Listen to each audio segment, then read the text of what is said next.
What a year it was. New faces.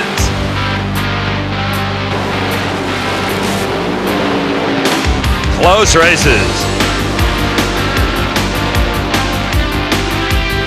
Plenty of flame.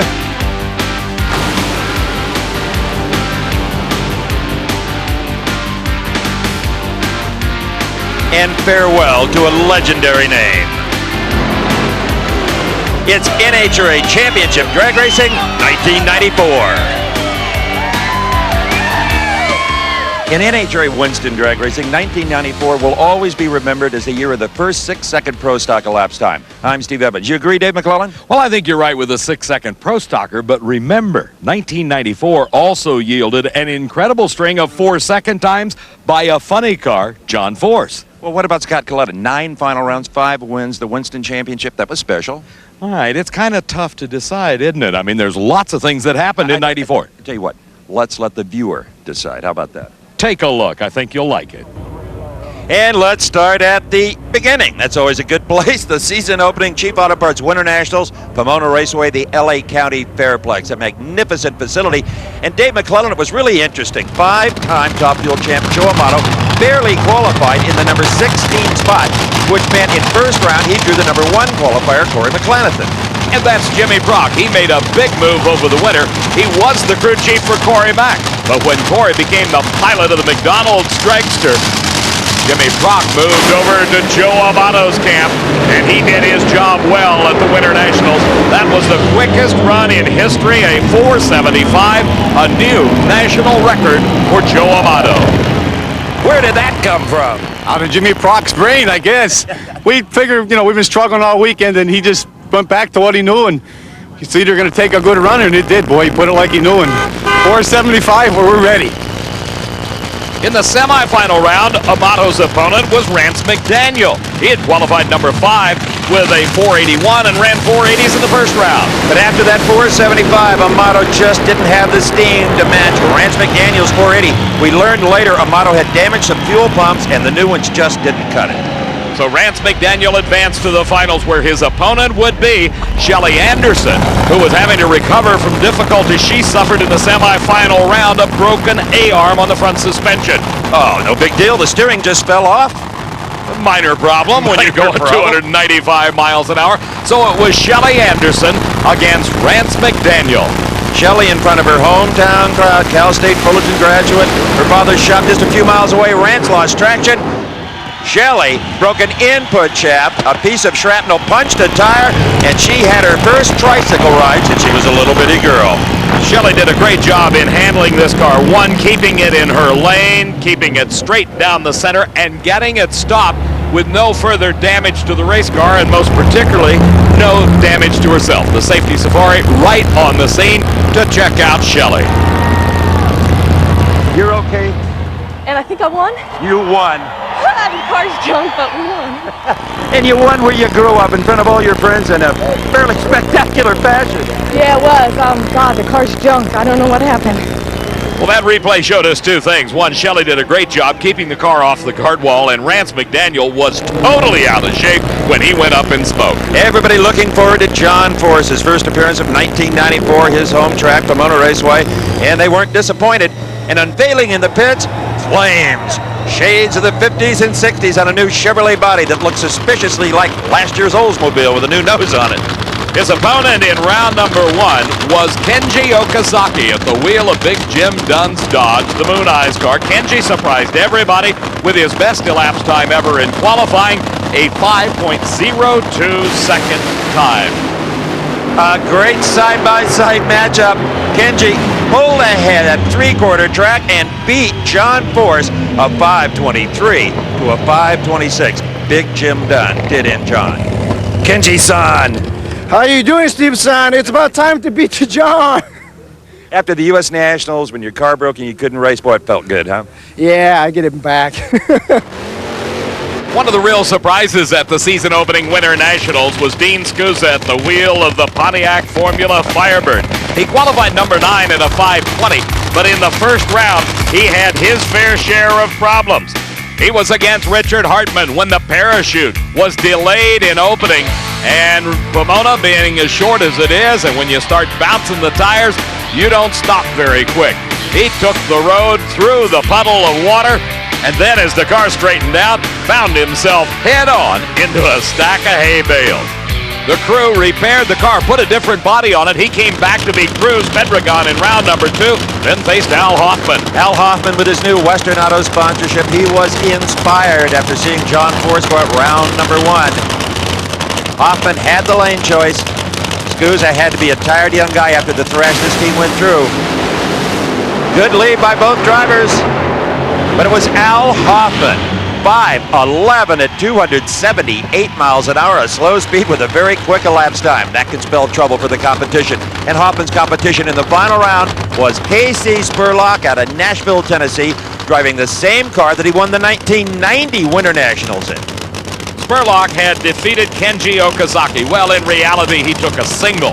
When Okazaki was unable to answer the call in the semis, the final round, one of the best funny car races of the year. Identical 512s, Spurlock winning the first race of the season.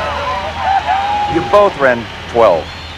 Well, that means I must have done it on reaction time then, and if I did, that one's for the crew. These guys have worked so hard on this Fruit of the Loom Activewear Dodge Daytona, Steve. Would you ever sell this car again? It's the same car you won with the 90. I will never sell this car. This will be in the living room of my house one of these days. The Too Much Fun Club. Now that'd be neat, going to his house with a funny car in the living room. Lot of drama in Pro Stock, especially the return to NHRA Championship drag racing of this man.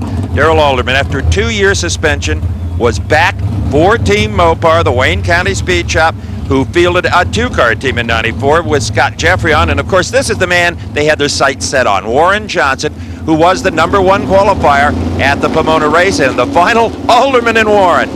And Alderman had qualified in the number 2 spot, only 100th of a second slower. Maybe it just wasn't time for Darrell, as Warren Johnson eked out the win by a bumper, 709 to a 712. We would hear more from Darrell Alderman. Johnson was jubilant.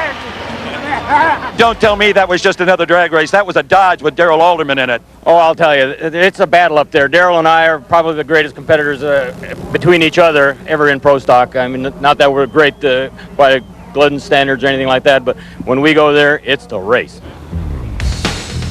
The next event on the NHRA Winston Trail was the Ford Quality Care Nationals at Firebird Raceway near Phoenix, Arizona. A great facility, but one that is not particularly noted as a record-setting track. Corey McLenithan had qualified in the #1 spot at a fine 475, literally just thousandths off the national mark. That's right, and Charlie Allen, his crew at Firebird Raceway, had laid down some new pavement, and it surprised everybody. A little bit of an altitude factor here, about 1,500 feet in the air, but it didn't bother Corey Mack. In the semifinals, he beats Connie Coletta with a new national record, 4.74 lead beard points at the boards. They knew they had the backup. Another national record of 4.74. You gotta be kidding! I don't believe it. These guys, these McDonald's, these guys are something else, man. So are you. What a bunch of characters. These guys make me run so good, make me look so good. I have to do my job, keep making those lights, and make them look good too. It's been printed here and there that that's the old Jimmy Prock combination. That's not true. No, it's not. And anybody that thinks any different can come on down. We'll take the motor apart and show them. That's a Lee Beard engine, bud. I don't know that anybody took up the offer. Maybe Joe Amato might want to know, but he's got Jimmy Prock in person wrenching for him. Joe had qualified #2 at Phoenix at a 475. It was the #1 and 2 qualifiers in the finals. And Amato smoked the tires. Corey Mack off pace just a bit, 498 at 268, but he was still the winner. Yes! Thank you! So as Corey McLenithan celebrated, he was the leader in the Winston points chase after the Phoenix event, with Amato second, followed by Shelley Rance and Pat Austin rounded out the top 5. Well, after that first round loss at Pomona, John Force came into Phoenix still struggling a little bit, qualified only 7th. And the big news, though, was Al Hoffman. Here you go, folks, on a 301.10 mile per hour qualifying run. Hoffman, the only racer to run 300 on more than one racetrack in a funny car. That put him in the #2 qualifying position at a 509. In the semifinal round, the number 1 qualifier, Chuck Etchels, who had blistered the track at a 5:05, was up against Bruce Pendragon. And as they crossed the finish line, it was Pendragon winning it with a 5:18 at 2:78. Pendragon had done well also. He had only qualified in the number 12 spot at a 5:35, but it advanced rapidly through the field. And who would he face in the final round? None other than John Force. He may have qualified only number 7, but the car, thanks to that man Austin Coyle, was running quicker and quicker each round, and John was doing his job. Some newfound confidence after the disappointment in Pomona. This was the final in Phoenix. The reaction time wars won by John Force. The performance wars the same. John Force wins the title 5:18 to a losing 5:19. Pendragon had some problems in the last couple of 100 feet, and that probably cost him the race. Was John happy? I'd hope so. Moved him up to number 3 in the points. Casey Spurlock continued to lead, followed by the cruiser. Al Hoffman was 4th. Kenji Okazaki, number 5. Little did we know that the semifinals in Pro Stock at Phoenix would set the tone for the entire season. It would be Dodge versus Oldsmobile. The Oldsmobile's coming from the same family. The Dodge is coming from the same shop. Kurt Johnson versus Darrell Alderman semifinal round.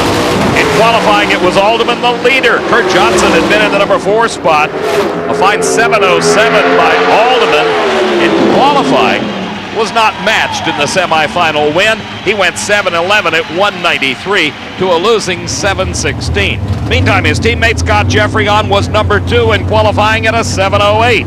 And in the semifinals, he raced his former boss, Warren Johnson. Jeffreyon, under a lot of pressure with Alderman returning to the team, two-time Winston champion. Would they look up to each other? Would they get along? Could they coexist in the same trailer? The answer would be yes before the season was over. And here the answer was, could Jeffreyon race with Warren Johnson? An affirmative. Jeffreyon wins a 7:13 to a 7:14. 2 Dodges in the final round. The boys from Wayne County, well, it was special to say the least. And this was one of the very first times we had a chance to have dueling in-car cameras. As Scott Jeffreyon and Darrell Alderman each carrying one of our cameras, and this, in my mind, is one of the greatest shots in drag racing today. Across Darrell Alderman, looking out the window, you can see Scott Jeffreyon right alongside of him as Darrell pulled the handle. And the win went to Jeffreyon, both running 7:11 at over 194. Well, here they are, the Dodge boys. Scott Jeffreyon on the right, congratulating his teammate, Darrell Alderman. Scott, great job. You've won it. Thank you, Steve. Darrell, come on, get in here. Both of you ran 7:11, we're told. Well, we wanted to put a good show on for the Mopar fans out here. You know, there's a lot of loyal fans. They don't come any better than the fans that we have, and we wanted to put a good show on, and I think it was a tight race. I'm sure it was. I'm just surprised I left first with this guy beside me. You both did a great job. Thanks. And it was the reaction time that won it for Scott Jeffreyon, who moved to 3rd in the points chase. Alderman continued to lead after 2 events, followed by WJ. KJ was 4th, and Jim Yates in the number 5 spot. Along to the Lone Star State, the sprawling facility known as Houston Raceway Park. And that Pro Stock war carried over into this 3rd race of the 1994 season. A lot of fans were out here to see the Dodges and the Oldsmobiles and the Johnsons, and they were not disappointed.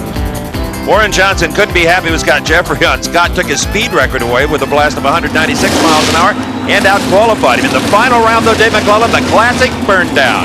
This was one that was talked about all season long. They just sat there in the pre-stage beams. Finally started Buster Couch, blew a gasket. He went out and starts motioning them back, putting them in the penalty box, if you will. Says, that's it, get out of here. And the crowd is going wild. NHRA Vice President of the competition, Steve Gibbs, he's down there talking to Warren Johnson. Buster had his comments as well. Yeah, can't repeat some of them. Finally, they come to the starting line. They both stage. And as they headed to the finish line, it was a close race, but by about a fender length, Warren Johnson was the winner at a 7:07. I'm sure it was not either of your intentions, but you had this crowd absolutely berserk. We could hear him clear down here. Nah, the kid's just a jerk out there just trying to play his game. You better learn how to drive a race car before he starts playing games like that. Well, it looked like both of you were playing the game Anybody can stage at any time. I don't have to stage last or first. I'll stage when I'm ready. Warren Johnson wins it. Those words would resound through drag racing all of the '94 season. WJ moved to the lead with Scott second, followed by Alderman Johnson and Jim Yates. Well, after Phoenix, everybody was expecting a lot from John Force, including John and his own crew. But in round number 2, he ran into Jim Epler. Well, it wasn't so much that he ran into Epler. He ran into a problem on the starting line, maybe just overreacted. John forced a rare red light and appeared to have thrown away the Ultimate Houston title with that red light in a 5:23 elapsed time. He was dumbstruck. I do not remember the last time John Force red lighted. What happened? You didn't know? You ain't seen the heart attack yet. I did? You did, yeah. I red lighted? Wow. Well, what can I say? That's part of the ball game. Well, that surprise was definitely justified, as NHRA admitted later in the season that there were some electronic problems at Houston that gave random red lights. They apologized to John Force, but there really was nothing they could do about it, and those gremlins struck Jim Epler in the final. That's right, Jim Epler with another red light that appeared to be a little suspicious. In fact, his car was on the starting line every time this sort of thing happened. But let's take nothing away from Al Hoffman, who won Houston at 5:17, 287 miles an hour, his first. Well, you can tell Al Hoffman is a happy man, a 5:17, a brilliant drive all day. Yeah, we're really excited. I wanted to run it to the finish line no matter if we red light or not. The fans deserve more than 2 cars shutting off, but we're happy. We're excited. Western Auto Slick 50. Thanks an awful lot. Needless to say, Al was very happy, pleased that he was able to win the title at the event that is sponsored by his car's sponsors. Hoffman was the leader, followed by Spurlock, Force, Pendragon, and Etchells. 3 of 18 events completed for funny cars. Now, in the first 2 races of '94, Scott Coletta didn't show us a whole bunch, but let me tell you what, at Houston, he reared his blonde head. Round number 1, the first leg of a brand new national record, 4.72 seconds, quickest time in history, but he needed the 1% backup, and in the semifinal, he met up with his dad, Connie Coletta. This, Dave McClellan, was a classic drag race for a lot of reasons. Well, not only do you have the generation, dad versus son, but you also have the 2 team cars going at it, and it ended up the quickest side-by-side race in history. Scott won it and backed up his national mark, 474 to a losing 478. Scott, you and your dad just ran the fastest side-by-side race in NHRA history, a 74 to a 78. Awesome. That means we got the record. Good deal. He got me a little bit on the starting line. I could see out of the corner of my eye. They said it was about 200. So, well, you know, obviously that ain't what I wanted to see. But I beat him, so I can go home now as far as I'm concerned. There'll be a rematch soon. Oh, yeah. So Scott used his round 1 time to set the national record, and Joe Amato had a spectacular moment in round 1. You bet. This was up against rookie Bob Vandegrip Jr. in the new Fruit of the Loom car, but watch Amato, the right-hand side of your picture, nearest to our camera. You're on board. Kaboom! We've blown a tire. We're on a ride, trying to keep the car off the wall, off the center line. Amato still wins the race. Looks a lot like Shelly Anderson at Pomona, doesn't it? I think we'll be back, yeah. We got the parts, and my boys will fix it. As long as there's no frame damage and it looks like it's good. So there was no frame damage, and the guys were able to fix the Team Valvoline car as he came up against the Skoal Bandit, Don Prudhomme, in the semifinal round. Prudhomme was in the very beginning of his final strike tour and qualified well at a 479 and won both the first and second rounds with times in the low 480s. Well, to say Joe Amato was pumped up for the Snake would be a gross understatement. He red-lighted by 0.08 of a second, and that was no starting line glitch. He just flat left too soon. Prudhomme to the finals with a 486 at 292 miles an hour. There he would meet Scott Coletta, and the Snake, Dave McClellan, gave young Scott a bit of a driving lesson here. Yes, he did, as Prudhomme was to enjoy one of the greatest seasons of his career.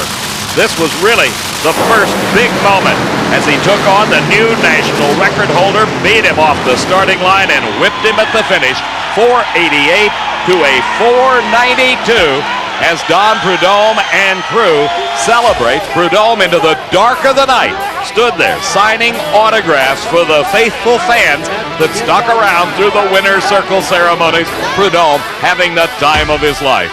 Joe Amato was the leader in the Winston points chase coming out of Houston, followed by Corey Mack. Scott Coletta, the new record holder, was third.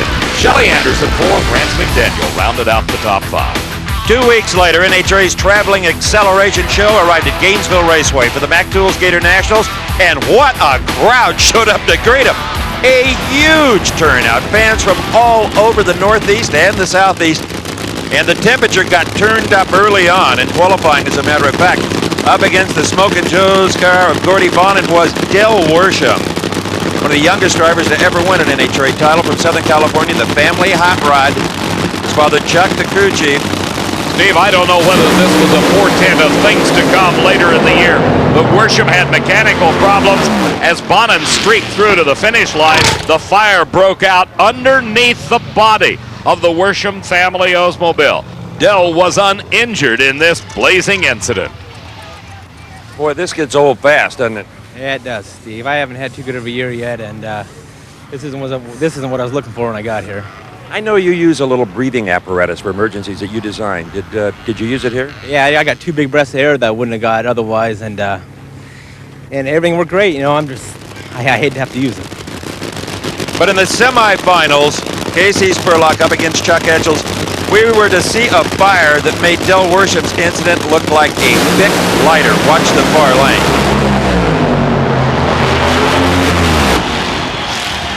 Unlike Dell's, which happened while he was coasting along, the Etchels things blew up at speed right at the finish line.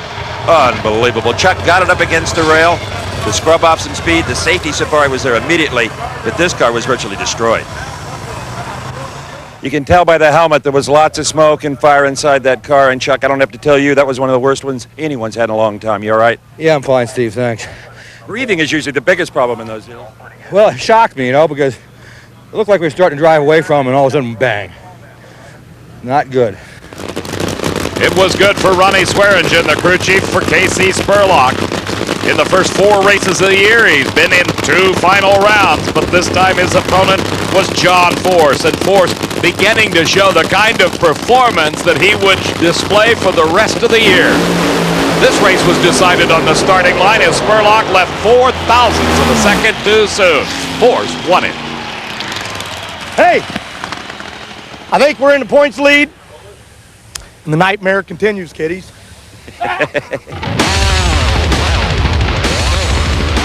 John had the points lead after Gainesville with Spurlock second, Hoffman in third, Chuck Etchels fourth, and Cruz Pedregon number 5. Those 5 guys had battled it out all year long. Well, the fires weren't just in the funny car category. The good air at Gainesville, the excellent grip, put a strain on everybody's power plant. Watch Michael Brotherton.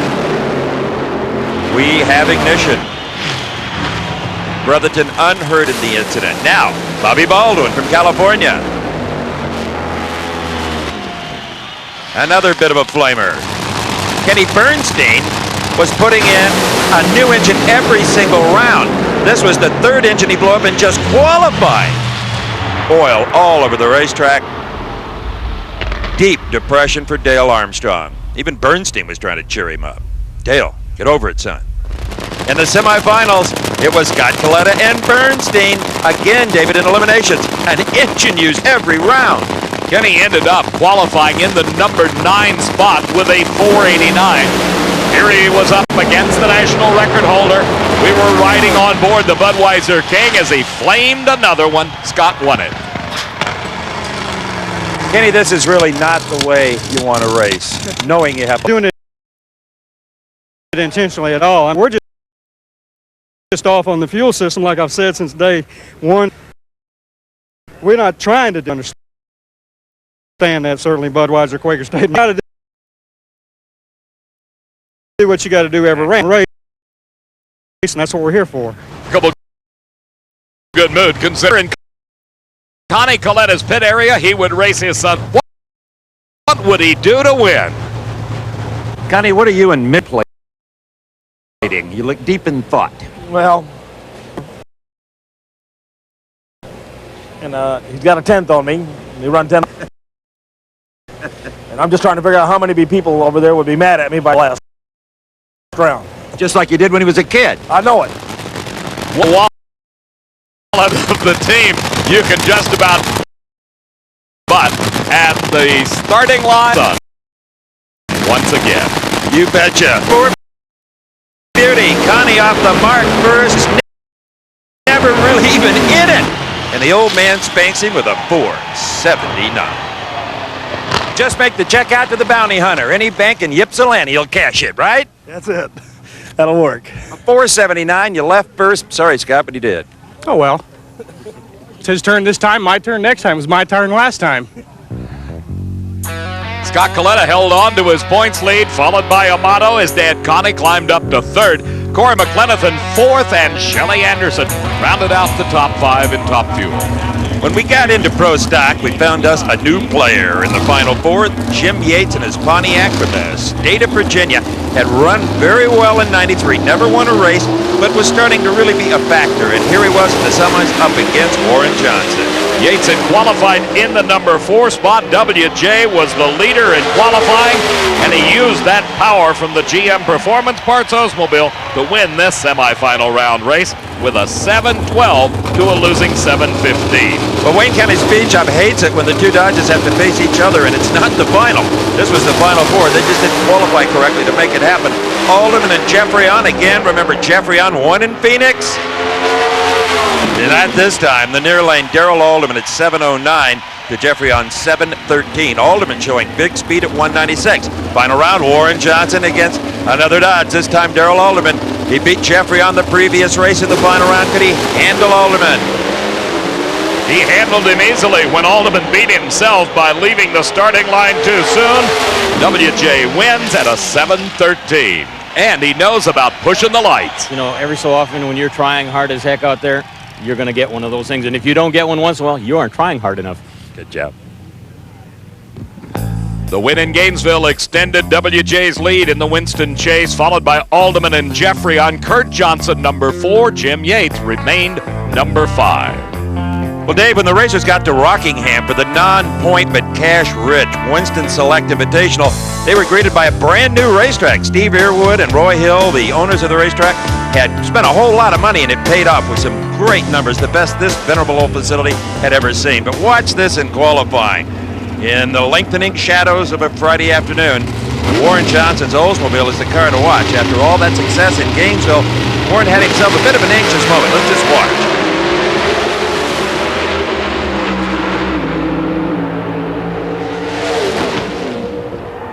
Oops. Doink. Pardon me. Warren saved it. He wasn't all that upset. Some good things had happened, too. This has been a rather eventful weekend. You run the fastest speed in history at 197. You hit the wall doing it. You're probably going to get 10 grand as a low qualifier, and now there's still a race tomorrow. Yeah, it's been an enjoyable weekend so far. Of course, this wasn't very bad. It was just a little flesh wound on it.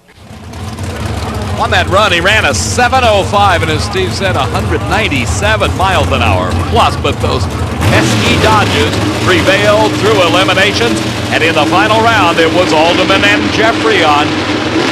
Again, our dueling onboard cameras. You're writing now with Scott Jeffrey on. There's Darrell Alderman. Alderman just cleaned his clock on the lights and went it with a 7.16 to a quicker 7.13. Scott hates that. Every driver does. That's hard on your ego when you get beat on a hole shot. But they still offered congratulations and condolences at the finish line.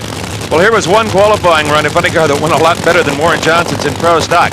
Al Hoffman, in the far lane, became $10,000 richer when he got closer to the fours than he had ever been at 5.02, number 1, and the speed, that got the boys excited on the starting line, 300.80 miles per hour.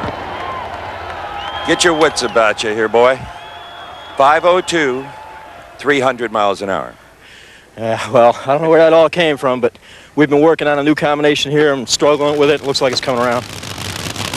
It was rehabilitation time, not for John Force, but for Chuck Etchell. It was just a few weeks earlier that Etchell burnt the Kendall GT1 Dodge to the ground down in Gainesville. And here at Rockingham, he smoked the tires in a display of power. Force was forced to shut off. Hoffman is out. Cruz is out. Force is out. Life is good, Chuck. Well, I don't know. We obviously didn't run that good. It smoked the tires real hard upstairs. You're still around. Yeah, we're still here, you know, and we'll just try and be here at the end of the day. I mean, it's one round at a time, and I said up there earlier when they were introducing all the drivers, you know, we're here, we love running fourth, we're here to have some fun, and we're having some fun. So am I. Well, that fun continued into the final round where he faced Casey Spurlock. And Edgels may not have been on his game at the starting line, but his crew chief, John Medland, had the Dodge running very strong as he was able to prevail over Spurlock. Still smoking the tires in the middle, indicating too much power, but it was Edgels winning a 529 to a losing 539. And the top fuel final, Don Prudhomme, Corey Mack. A little bit of a burn down, reminiscent of Houston. The crew tells Corey to stage last, but Prudhomme, he just breaks his will. Corey in, Snake in, Corey too soon, Snake win. 494 at 288 miles an hour put the money in Don Prudhomme's sack at the Winston Select Finals. Great win. It may have looked confrontational, but it wasn't. Snake, after that little staging battle, I thought we might have some words down here, all our pro stock, but no. No, it was fine. It was fine. I was just waiting for him to go in, and I set my You were waiting a long time, Well, I wait a little bit, but, you know, that's the way it goes. I want to say hi to my wife, Lynn. I wish she was here. It's great. I guarantee you the Snake's fuel tank was full in Rockingham, as it was at the Fram Southern Nationals. But in the semifinal round of Top Fuel, we saw something so unusual, we want to share it again with you. Tommy Johnson Jr. was up against Connie Coletta. Connie, as you know, beat his son Scott in Gainesville, was on a tear. Tommy Johnson Jr. looking for a piece of him. But watch what happens, and watch quickly. Car doesn't even get to the starting line before, well, all you know what breaks loose. In this case, it was the rear end breaking loose out of Tommy Johnson's car. He probably thought he had blown both rear tires, but that was not the case. Apparently, the tubing just ripped apart, and the car wasn't really loaded as he had smoked the tires. This is the kind of an incident you never will totally explain, Dave McClellan. Fortunately, no one was injured in this as Tommy was able to bring the car to a safe stop. He had some rather interesting observations about the incident. Tommy, you have any idea what happened? No, it left pretty decent. Had the front end up a little bit, smoked the tires, lifted, and yeah, next thing I know, the car was going sideways. A big kaboom, and I couldn't tell what happened. Our partner Bob Fry was on the starting line for interviews. He didn't have to go far to catch up with Tommy Johnson Jr. Eddie Hill, now that's a name that we've not heard much of throughout this 1994 season to this point. Hill, the defending Winston champion, fell on hard times at the start of the season and really never shook the jinx that plagued him all year long. It was the final round against Connie Coletta that Eddie Hill had some good performances, but not good enough to win. He even had a hole shot up the starting line, as you can clearly see, but Coletta had the muscle thanks to crew chief Tim Richards on the other end.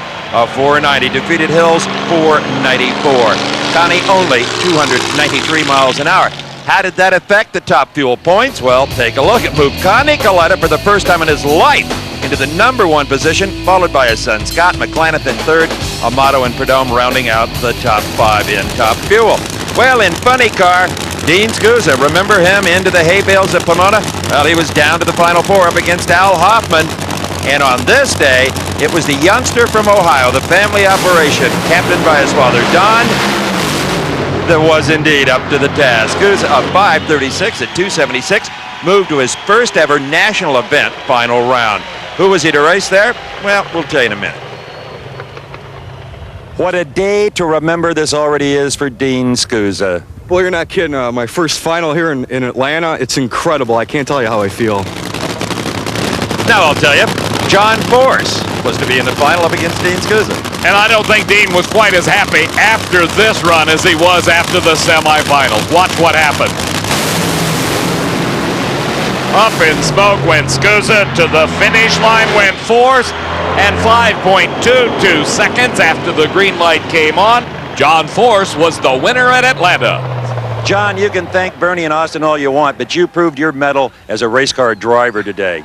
Just great. Well, it was tough, tricky old racetrack, but you know what? I really want to scream, do the old John Force jump up and down, but it's tough, you know, when you can whip a kid like this, because you know someday he's going to replace this old man. That's the way it is. Well, Bernie Federley and Austin Coyle, the co-crew chiefs for John Force, had him number 1 after Atlanta, followed by Hoffman, Spurlock. Dean Scusa jumped all the way up to number 4, and Chuck Etchells was 5th.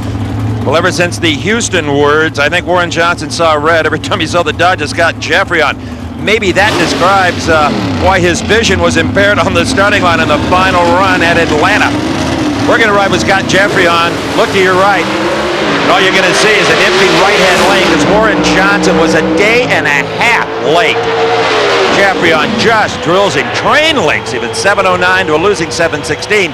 Add in the tardiness off the starting line, and you got a huge victory for Jeffrey on. Huge. And the two seemed amicable enough after the run. The points, Warren Johnson the leader, Scott Jeffrey on 2nd, Alderman 3rd, Kurt Johnson 4th, Jim Yates stayed in the number 5 spot. So we left the Peachtree State, and 2 weeks later we're in the Volunteer State, Tennessee. Memphis Motorsports Park for the McGuire's Mid-South Nationals. Now in funny car qualifying, we saw perhaps the worst accident that I think Dave McClellan and I have ever witnessed in the sport of drag racing. Maybe the fastest speed any race car has ever hit a solid wall. Watch the left side of the rear spoiler on Jerry Caminito's independent funny car. The spill plate comes off. Causes lots of aerodynamic problems. The car unloads, blows a tire. Well, you can just watch the rest.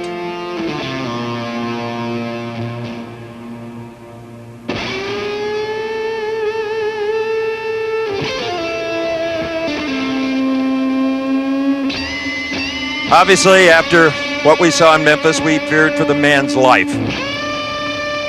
He was medevaced to the best emergency facility in the entire state of Tennessee. And through the help of God and the good doctors there, Jerry Caminito is well on his way to recuperation. He and his wife Marion hope indeed someday to race again. And as always, the racing community was quick to respond with cash donations for Jerry to help him through the recuperation period. Jerry's a race car driver. That's what he does for a living. If he can't race, he doesn't have any income. Well, we're trying to do all we can. We're trying to raise money for them, and because they're really going to need it bad. That crash he had out there was the worst one we've ever seen. Al Hoffman, a longtime friend of Jerry Caminito, supporting him in his racing effort throughout the early part of the season. Hoffman had qualified number 1 at this event at a fine 5:17.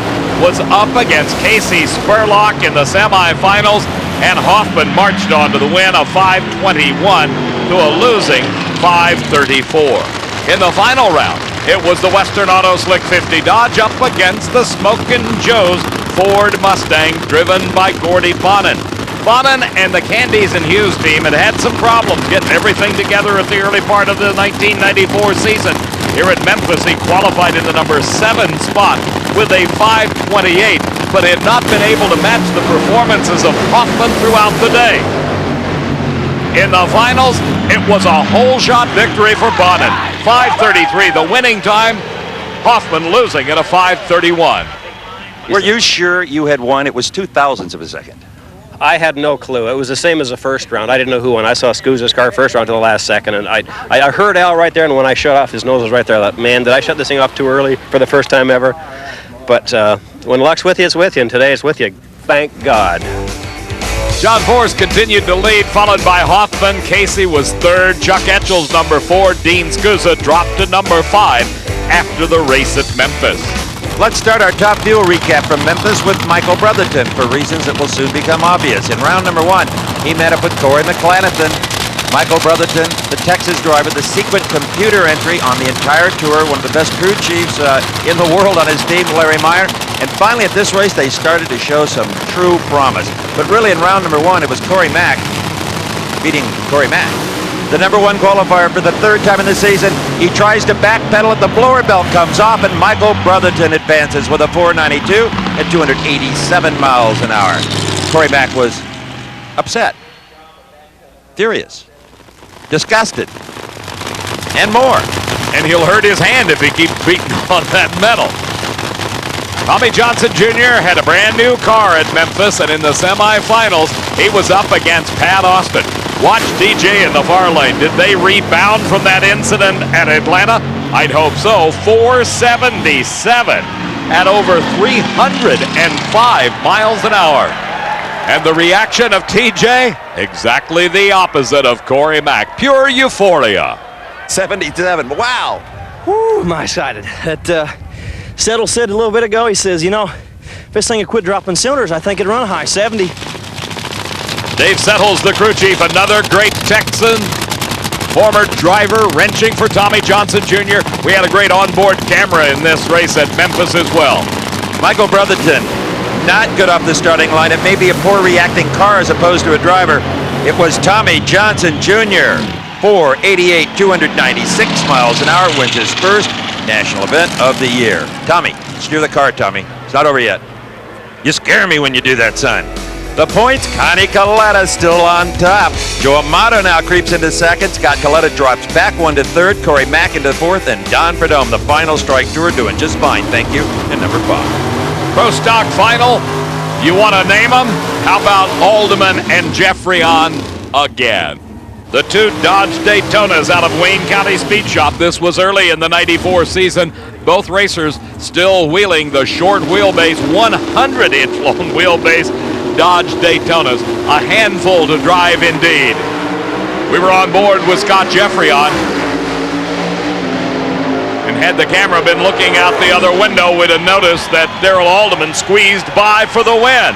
His first on the Winston Trail. The sun is glistening off of those teeth. I can't see. It's Darrell Alderman. Congratulations. Yeah, thanks a lot. You know, this is my first national event this year, and you know, and for both the Mopars to be in the final, it's just great.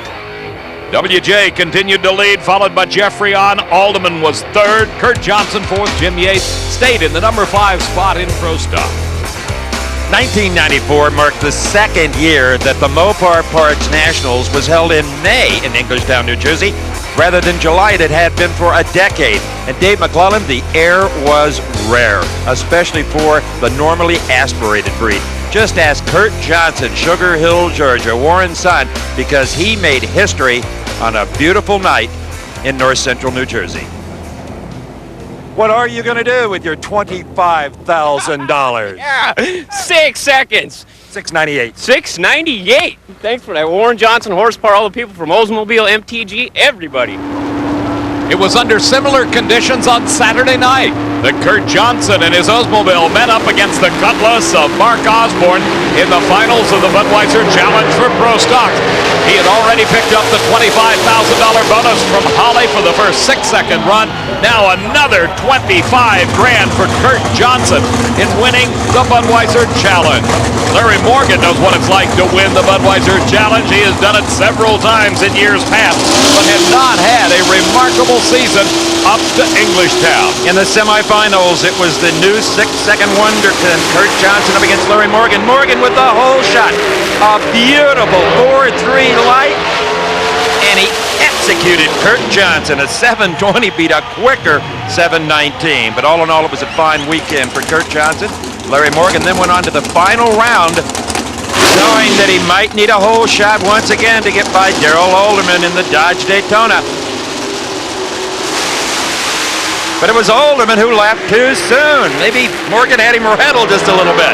So Larry Morgan wins his first race of 1994, and unfortunately his last at a 7:13, 194 miles an hour.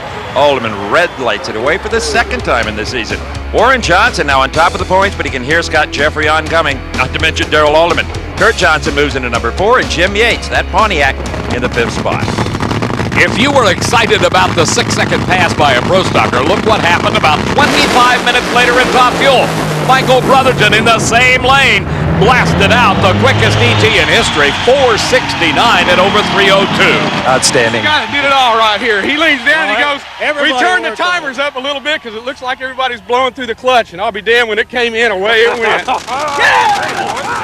And as this tape goes to press, that is still the quickest run in drag racing history. It was Brotherton to meet up with Dom the Snake Prudhomme in the semifinals at Englishtown.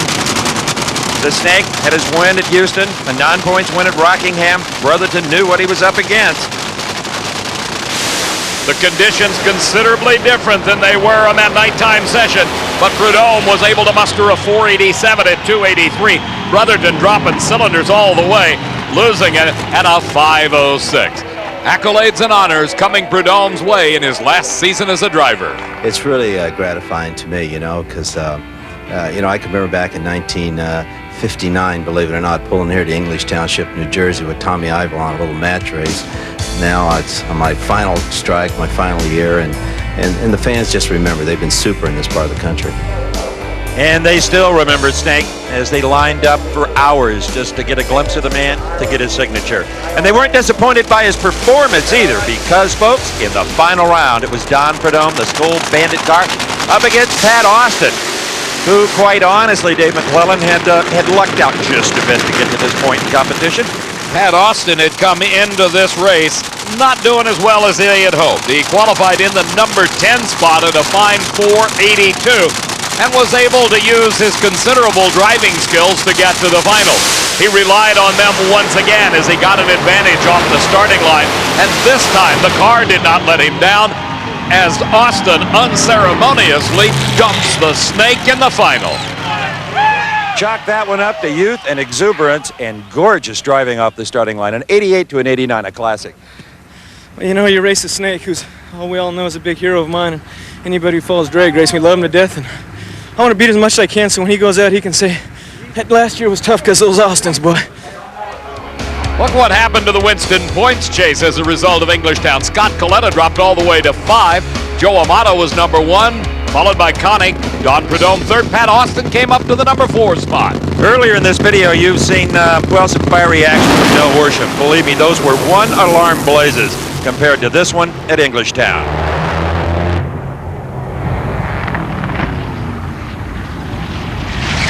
They just don't get a lot worse than this. No idea where he is. Makes contact with the opposite wall. The safety safari, as always, on the scene, but really concerned here. The man trapped in that car. Remember, he's got that own homemade little air device in there, and it may have done a lot to save him. The car, there'll be no saving that. And Dell this time did suffer some burns. Very minor ones to his face and his hands. Some burn grafts, and about 6 weeks later, he was back in competition. In the semifinal round of racing, the In-N-Out Penhall car, driven by Mark Oswald, was up against Al Hoffman.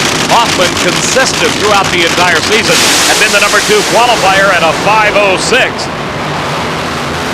But here it was all Mark Oswald, 5:15 at 291. Hoffman lost his chance of taking over the points lead with that semifinal round loss. Oh, but did we love the final. The ultimate Rocky story. Gary Bolger in the Creasy family car out of Chicago, running an old combination. Don't even have a computer on board the race car. We're up against Mark Oswald. And I'll tell you what, in the early going, watch this. Gary Bolger, I thought maybe had a shot.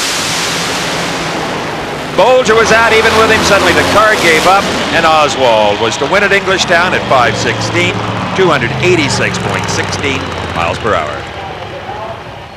Mark Oswald here in New Jersey, you are the funny car champion, and you did it with style and performance. Yeah, if you have to win a race, Steve, or if you get to win a race, I should say, that's the way to do it. I mean, when you can run like we did this weekend, you can't ask for anything more. That win in Englishtown turned out to be the only victory of the season for Mark Oswald. Force, Hoffman, Spurlock, Epler, and Pendragon. That's the top 5 after Englishtown in the Winston chase. Well, the great traction and rare air at Englishtown didn't come to pass at Columbus, Ohio, and the Oldsmobile Spring Nationals, and crew chiefs and drivers even had to make some adjustments. The summertime heat was upon us.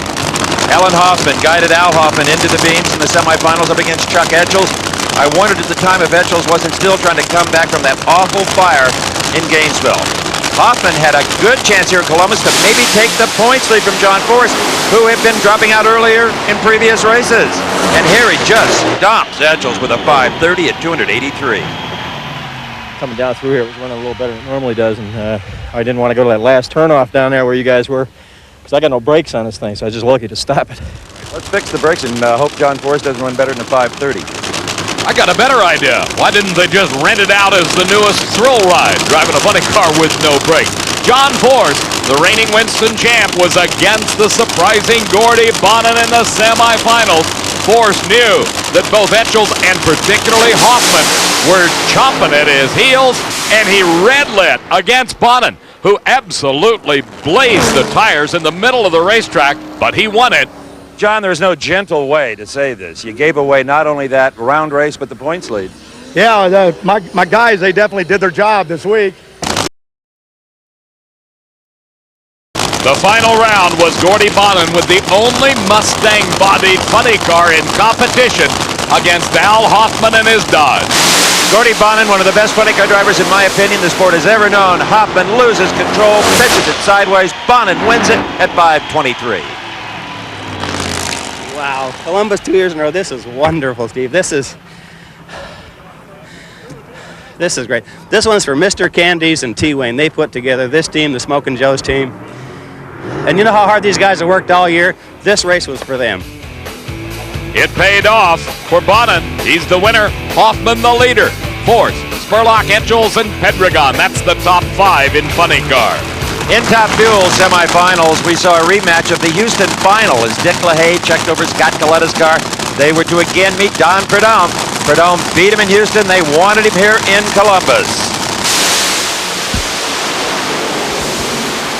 Snake had the better reaction time, but Coletta had so much power, no way.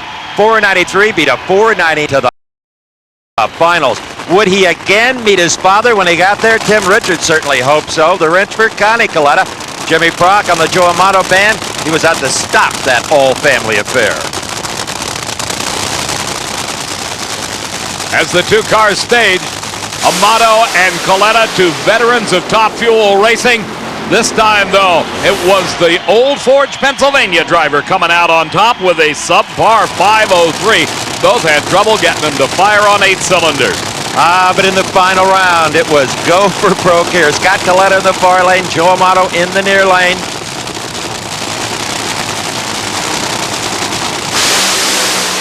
Coletta with the big power. Pulls away and suddenly the engine blows.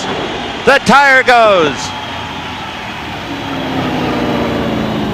A fiery ride for Scott Coletta. Very little in the way of motor left behind him. Greg Scott Coletta came out of the car screaming, "Did I win? Did I win?" Talk about in a blaze of glory. Yeah, I'm all right, Kathy and Corey. I guess we'll take it whatever we can. I think we might have passed him in the points. We can fix that car. I'm just worried about winning the race, and we did. Well, you got to be thankful that the engines are behind the drivers in modern-day drag racing. Amato, Coletta, Scott Connie, Don, and Corey Mack. That's the top 5 in the Winston Chase. At Columbus, we finally saw the debut of the new Dodge Avenger. Darrell Alderman, as opposed to Scott Jeffreyon, was given the new mount. Here he met up with Jim Yates in the semifinals. They had done very little testing with this car, and Jim Yates was to test Darrell's patience. He would not stage. Forced the Dodge in first.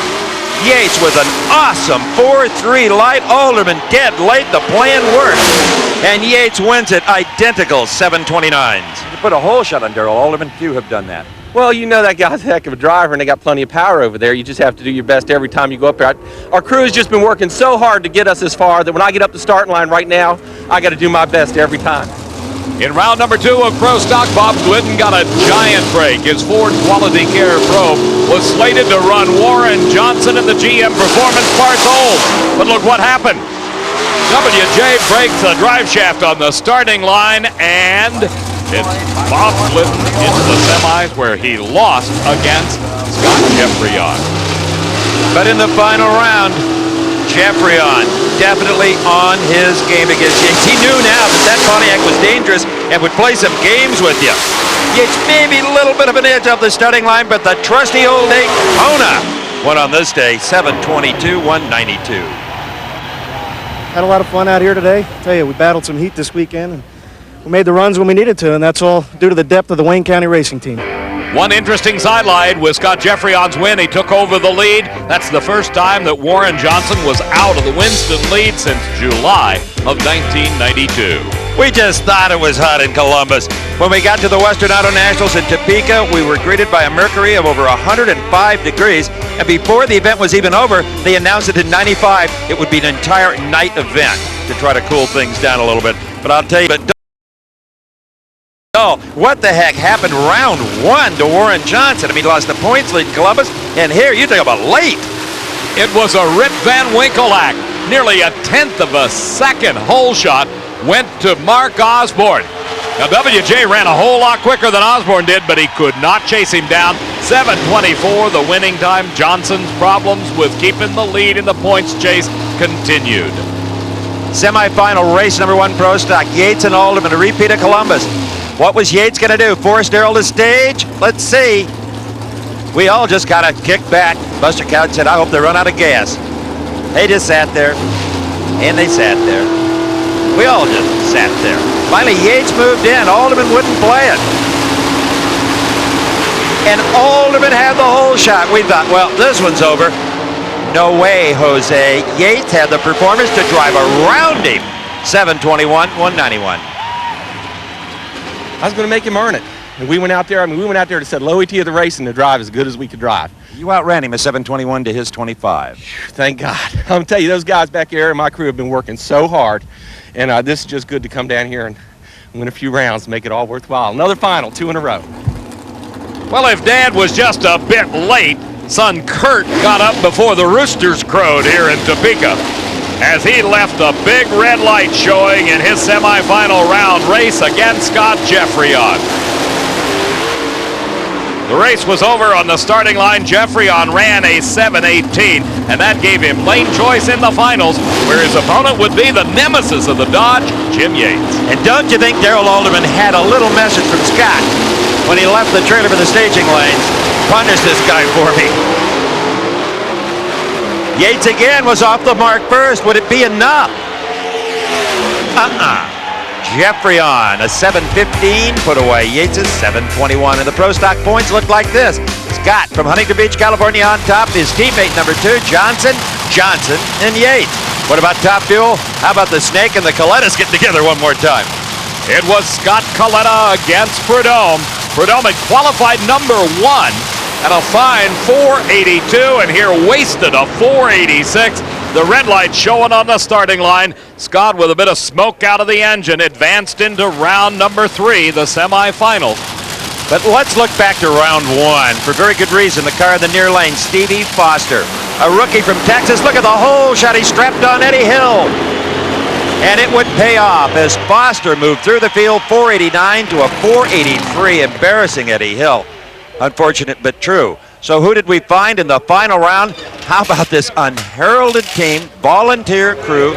Donnie Couch pitching in as a crew chief. Some of the friends of the late Jimmy Nix helping as well.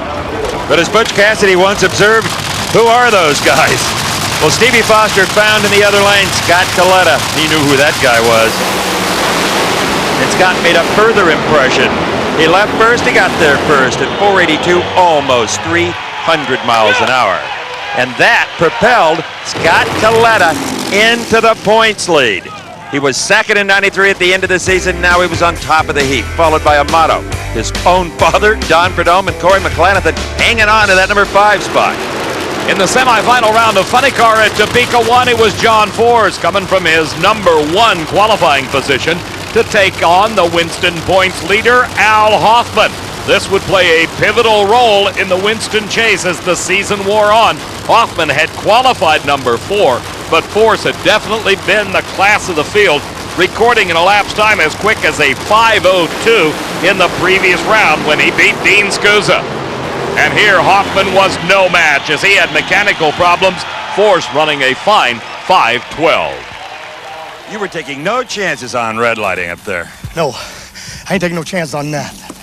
I heard Prudhomme and Bernstein talk about these valuable points, and I used to laugh. And I'm tired of being sick over them.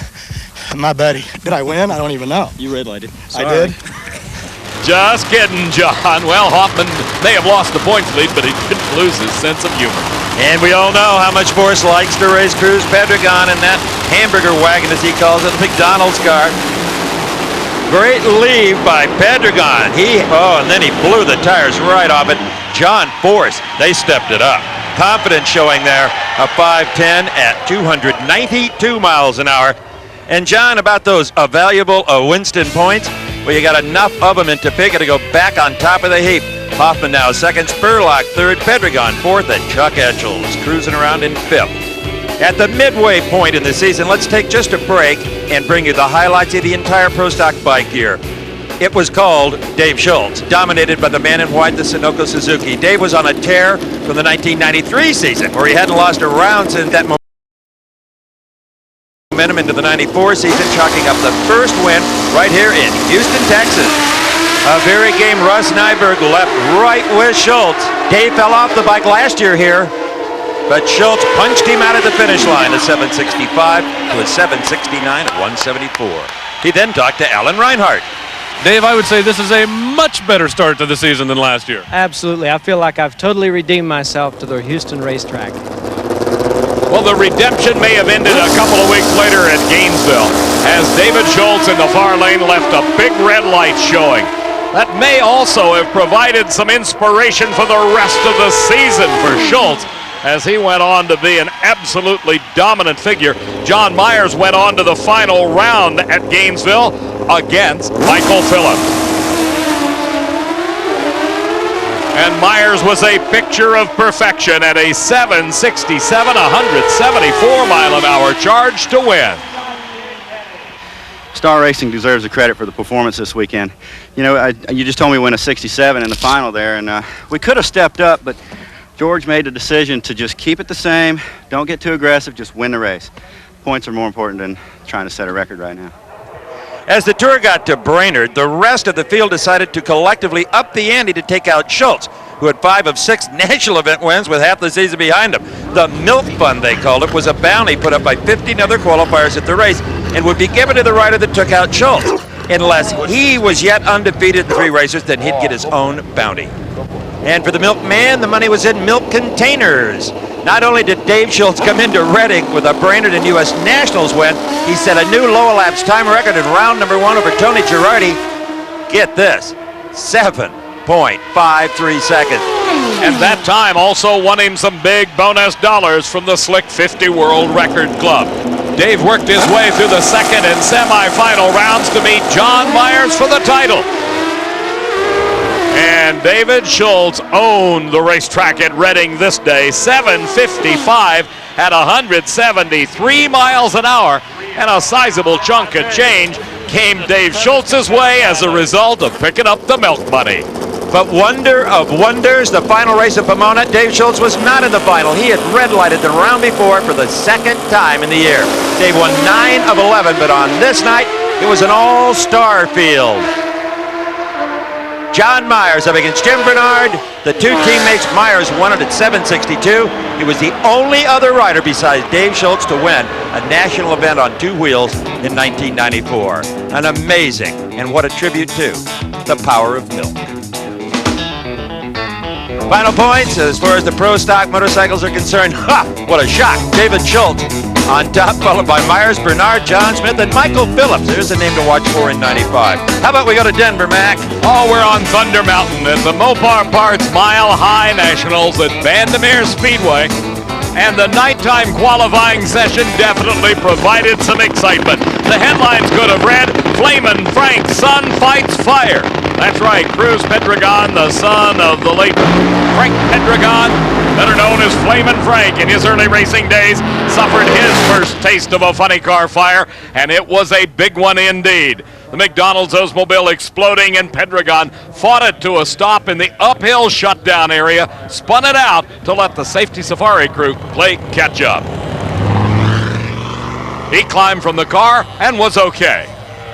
I don't think the car's damaged really bad, and our guys are back there working on it, trying to get the thing back together so we can go racing again. That's the important thing to me right now, is getting back in the race. We're okay. Just keep going. Well, John Forrest saw that tape and called it a rookie fire. He knows a lot about such things.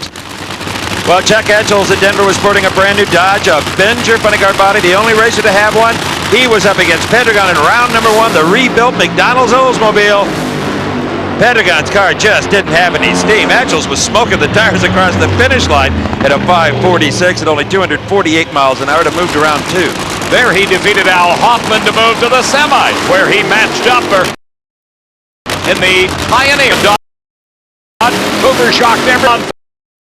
Force for the number 1 qualifying. Time goes. Force faster. That gave up. Second. Very few pitch out. challenge. Chuck and Hoover went up in smoke. 5:41 at 2. Well, about an hour and a half of finals. Rain threat against Chuck Edgels. 41 in the semis. Looked pretty till we watched.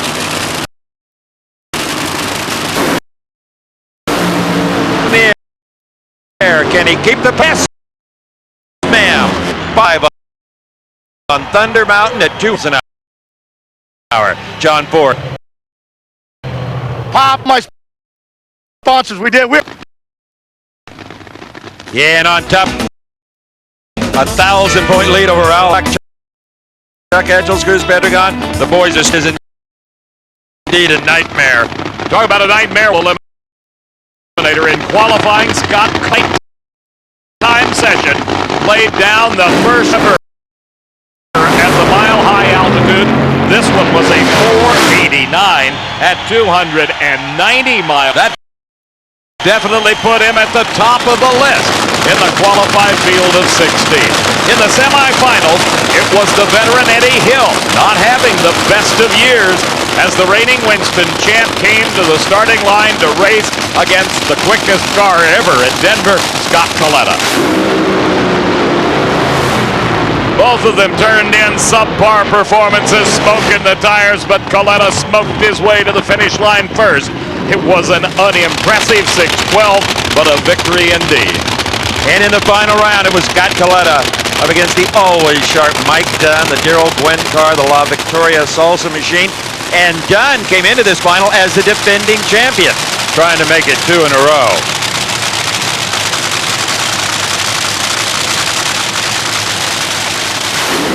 Great start, both on their game. But Coletta stretches it out, melts some aluminum, but they really don't care. What a weekend. You get a boatload of points. You got to punish your old man. That's the hat trick. Wow. Oh, I tell you, beating him's fun, but he doesn't mind it, I don't think, If we bring the one home at the end of the year, it'll be all right with him. 3 in a row for Scott Coletta. Number 2 in points now is Joe Amato, followed by Connie, Don Prudhomme, and Corey Mack. Not a lot of movement at Denver there. There was a lot of movement in the Wayne County speed shop pit area, though. Motor problems had been plaguing both of the Dodges throughout the entire weekend. That was an engine change that took place in Darrell Alderman's car. Scott Jeffreyon came to the starting line in the semi-final round of competition, and Jeffreyon has problems right in the start of the burnout. The difficulties turned out to be a broken distributor shaft. Mark Osborne went on to take a single and advance to his first final round ever in Winston Championship drag racing competition. Now, Mac, you might think the guy'd be nervous. I'll tell you, this Osborne, he is so cool, so relaxed, slow-talking Southern gentleman, much like Darrell Alderman. He drives a lot like him, too. Both drivers were very late off the starting line, but the Dodge performance prevailed for Alderman as the Wayne County team wins another one. You had total confidence even though you made an engine change? Oh, I'll tell you, I didn't have confidence. I had confidence in the car and all, but I didn't think I had the thing won or anything like that until the wind light come on. Nice little move in the points on your partner who's in the booth with Mac. Yeah, every round's 200 points, and I'll take it. Get excited, will you? Ah, that famous smile. Scott Jeffreyon still held the lead after 10 of 18 events. Alderman was second, followed by WJ. Jim Yates moved up to 4th, and Kurt Johnson dropped to number 5. On to the parched hills of Sonoma, California, the wine country. Just 7 days after Denver, they were at it again at this 3-race Western Swing. And who on earth would you predict to find in the Pro Stock final round? After their motor problems at Denver, the Dodge boys, Alderman and Jeffreyon. Maybe in the altitude they were trying some kind of a weird combination that didn't want to cooperate, but here everything went just fine for them as they moved into the starting line. A huge crowd here in the beautiful area of Northern California. Remember now, these guys are 1 and 2 in the points going into Sonoma. This could be absolutely critical. And that's the way they qualified here, with Alderman number 1 and Jeffreyon number 2. The advantage off the starting line significant. Scott Jeffreyon had a big hole shot, but could not make it pay off. 7:04, the winning time for Darrell Alderman. From the pole to the podium, but you almost let that one get away, bud.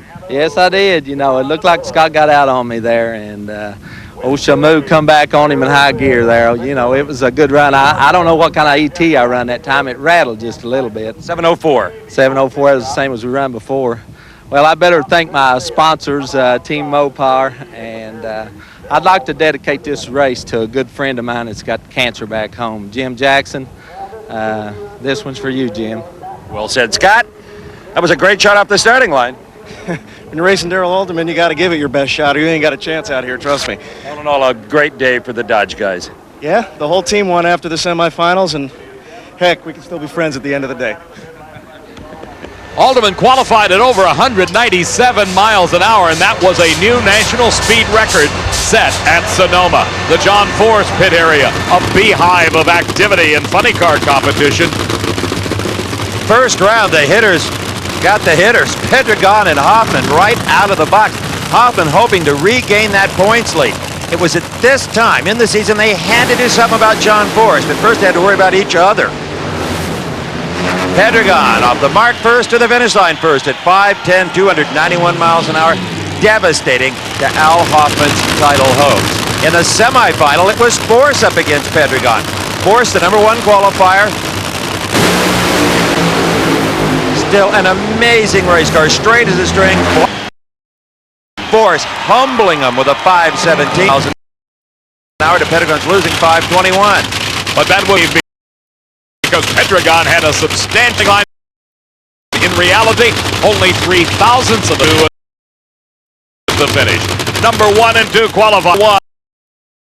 Etchel's number 2. Bend your body to advantage. Altitude of Sonoma Point International Raceway. Way down tracker. Cruz almost got me with a hard. We knew he could run because they well said, you better help me. For I ran good. He ran a little quicker. Not he served notice though. With yeah, been doing a lot of match racing with him. We did what Castro and he wanted us to do, and we're just, it ain't just a money game. Some points. I hate to say it. In a row for John's lead over Hoffman and Pedregon. Was on a bigger. He came to Sonoma looking for a national event for the top fuel driver. Had to pick up the action in round 1. You'd make a Coletta's in the near lane. Stevie Foster, that upstart from Texas in the far lane. Coletta in big trouble. Stevie Foster has to miss him. Takes evasive action. Drives a top fuel dragster like a Lamborghini. Stevie Foster did a heck of a job of staying away from I was really surprised, and I'm glad I seen him over the left-hand side when he come on around me and we swapped over. I didn't have no control over it down there. How bad is the damage to the car? I don't know. Got down on the bottom of the frame. We'll see how much it does on the thing, whether we can fix it. Well, the goal in drag racing is to go as straight as you can, but sometimes you have to make a left turn. You look like a road racer out there. You know what? In 1984, I ran a 5-liter Can-Am car here. I would have been proud of that move back then. Man, all I saw was him come across in front of me. I figured the only thing I'm going to do, if I went to the right, I was going to take us both out. So I just went to the left, unloaded the other parachute. Thank the good Lord. Is Connie okay? He's fine. That's all that counts. We can fix these two clunkers. Well, I wouldn't really call them clunkers. Tommy Johnson Jr. provided some excitement for the fans in round number 1. He was against Michael Brotherton, and he had one of those big boomers indeed. A flash of flame as the motor let go. Well, you know, it was great to qualify number 1, but I'd have took number 16 if it's what I got to get the win. And he had a problem, I think, from the moment I hit the throttle. I heard a funny noise, and it smoked the tires. I tried to pedal it and heard a big bang. Sorry to see you out. Yeah, me too. It was a disappointment after number 1. So Tommy Johnson Jr., who had hoped to ride that great 478 from his top spot, out in round 1, but Kenny Bernstein, resurging in the middle of the year, made his first final round appearance of the 1994 season, but he had the misfortune of racing the hottest top fuel guy in the history of the sport, Doc Coletta. Bernstein's car was erratic all year long. Smoking the tires one run low ET the next round. They just didn't know what to do with it. Like it had a gremlin in it. Coletta won this one though. 480. 80 flat? Yeah. Dicko stepped her up. I knew Kenny's been pretty consistent. He's been pretty decent on the lights, and I knew I had to go for it, and Dick knew he had to go for it. And, hey, we'd have come out of here either 1760 ahead or 1960 ahead. So we almost couldn't lose in a way. And they didn't lose, and they gained those valuable Winston points as everybody headed 1 week later to the Northwest Nationals up at Seattle International Raceway. Again, good air on a great racetrack, and Dick LaHaye, the crew chief for Scott Coletta, had him tuned up for the race with Kenny Bernstein in round number 2 of Top Fuel competition. This is one sensational drag race. Scott Coletta, 100th off the mark. Bernstein right there. Woo! 485 wins to a losing 486. One of the best drag races of this year or any year, and the string goes to 18. Boy, I tell you, I don't know what to say. Take them one round at a time. It was a tough one. You know, I knew Kenny'd be right there. In round number 1, Del Worsham made his return to the sport at the wheel of the Roger Prim-owned Top Fuel dragster, the Prima Donna Whiskey Pete's Casino Hotel Resort entry. His opponent was Joe Amato, and watch this one.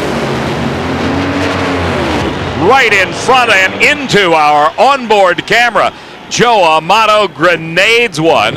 As you can see, Del Worsham taking evasive action. The superchargers ceased to exist on that motor, and I really had my doubts whether Jimmy Prock and the crew, as good as they are, could bring that thing back, but they certainly did. And right into the final round against Scott Coletta.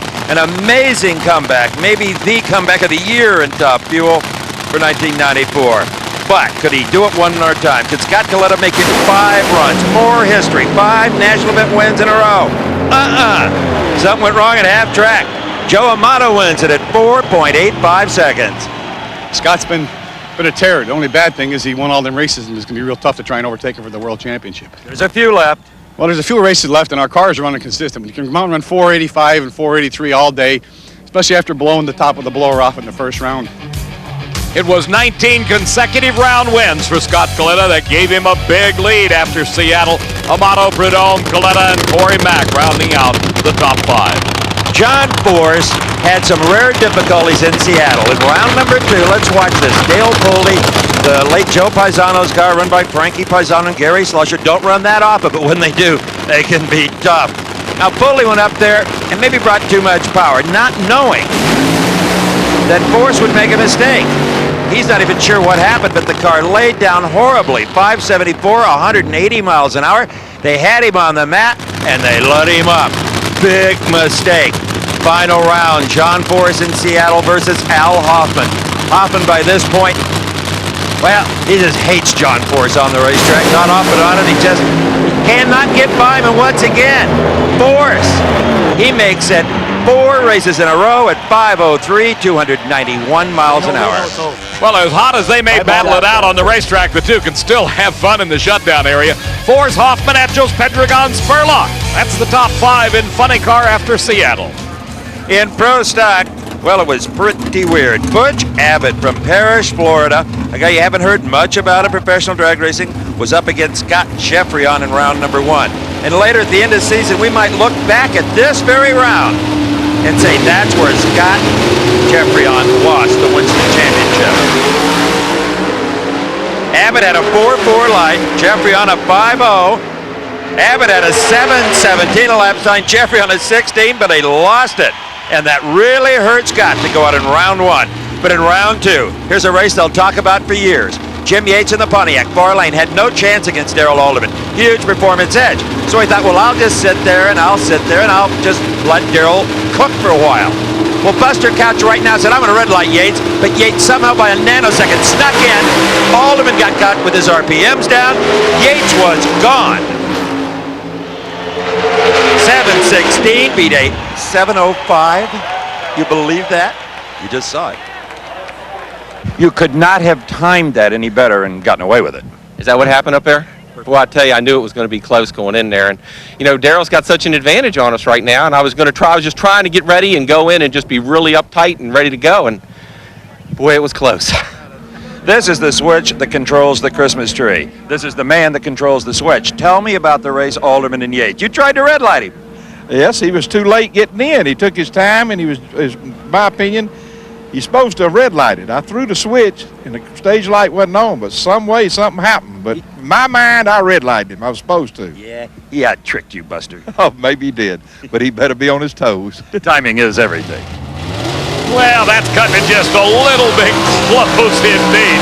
But Jim Yates advanced to the next round. Here is Steve Schmidt, the pilot of the Dynagear Oldsmobile Cutlass. Steve Schmidt and his partner Dale Ike have developed an engine building service out of Indianapolis that leases, rents, sells anything to get those motors out. And by the end of the season, they had a lot of guys running their engines. Sometimes 9 and 10 qualified cars were with the Schmidt and Ike engine. Here's the reason why. They run good. 7:17 at 192. That win over Warren Johnson advanced Steve Schmidt, who outdrove WJ in round number 2 to the finals against Yates. So what do you have in the finals? 2 hole shot artists.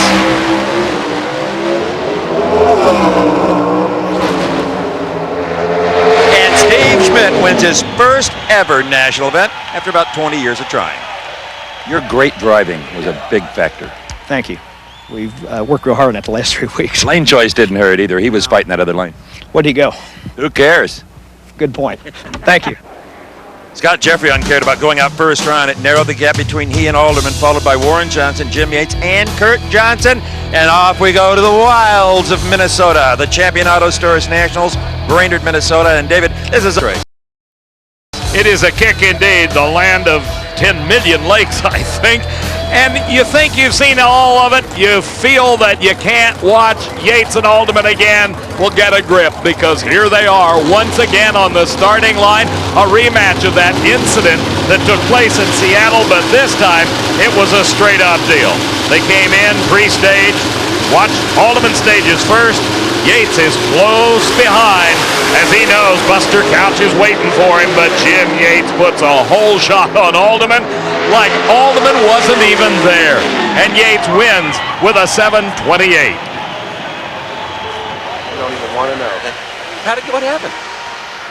Beat me off starting. Oh, man. Hey. You did it again. Oh, I don't think I did it again. What was it like up there? I didn't know. 17 to a 28. You're good. I thought it was good and fair up there. I mean, I don't know. I wasn't watching. Nobody's complaining. Fair last time. So the number 2 driver in points, the Dodge driven by Alderman, is in the trailer. Also, round number 1, Larry Morgan far lane. The other Dodge, the points leader, Scott Jeffrey on near lane.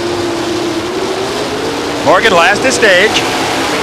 Gorgeous light by Morgan. Awful light by Jeffrey on. And Morgan upsets Jeffrey on, and let me tell you, Mike Sullivan and David Hutchins of the Wayne County Speed Shop marched both those drivers back in the woods and had a long talk. Our final round was Jim Yates and Osborne. And what a show these two put on. With Yates noted for his starting line reaction times, Osborne responded in kind, but did it just a hair too quick. He left the red light showing. That gave the win to Yates, his first ever national event title. We've said it for over a year, Jim. You're just a win looking for a place to happen, and that place is Minnesota. Thank God we finally got our first win. I tell you, it takes a big load off of us. You know, as hard as the crew's been working, Dick Maskin has been just working his tail off, and the whole crew down there, my wife Tony, and Dynamax has been such a good sponsor, and Pontiac is stuck behind us. It really feels good to come through at a time like this. A beautiful 722, and Dick Maskin is the Sears Craftsman crew chief of the event. I tell you, he works hard for it. He earned that. I know that. First time.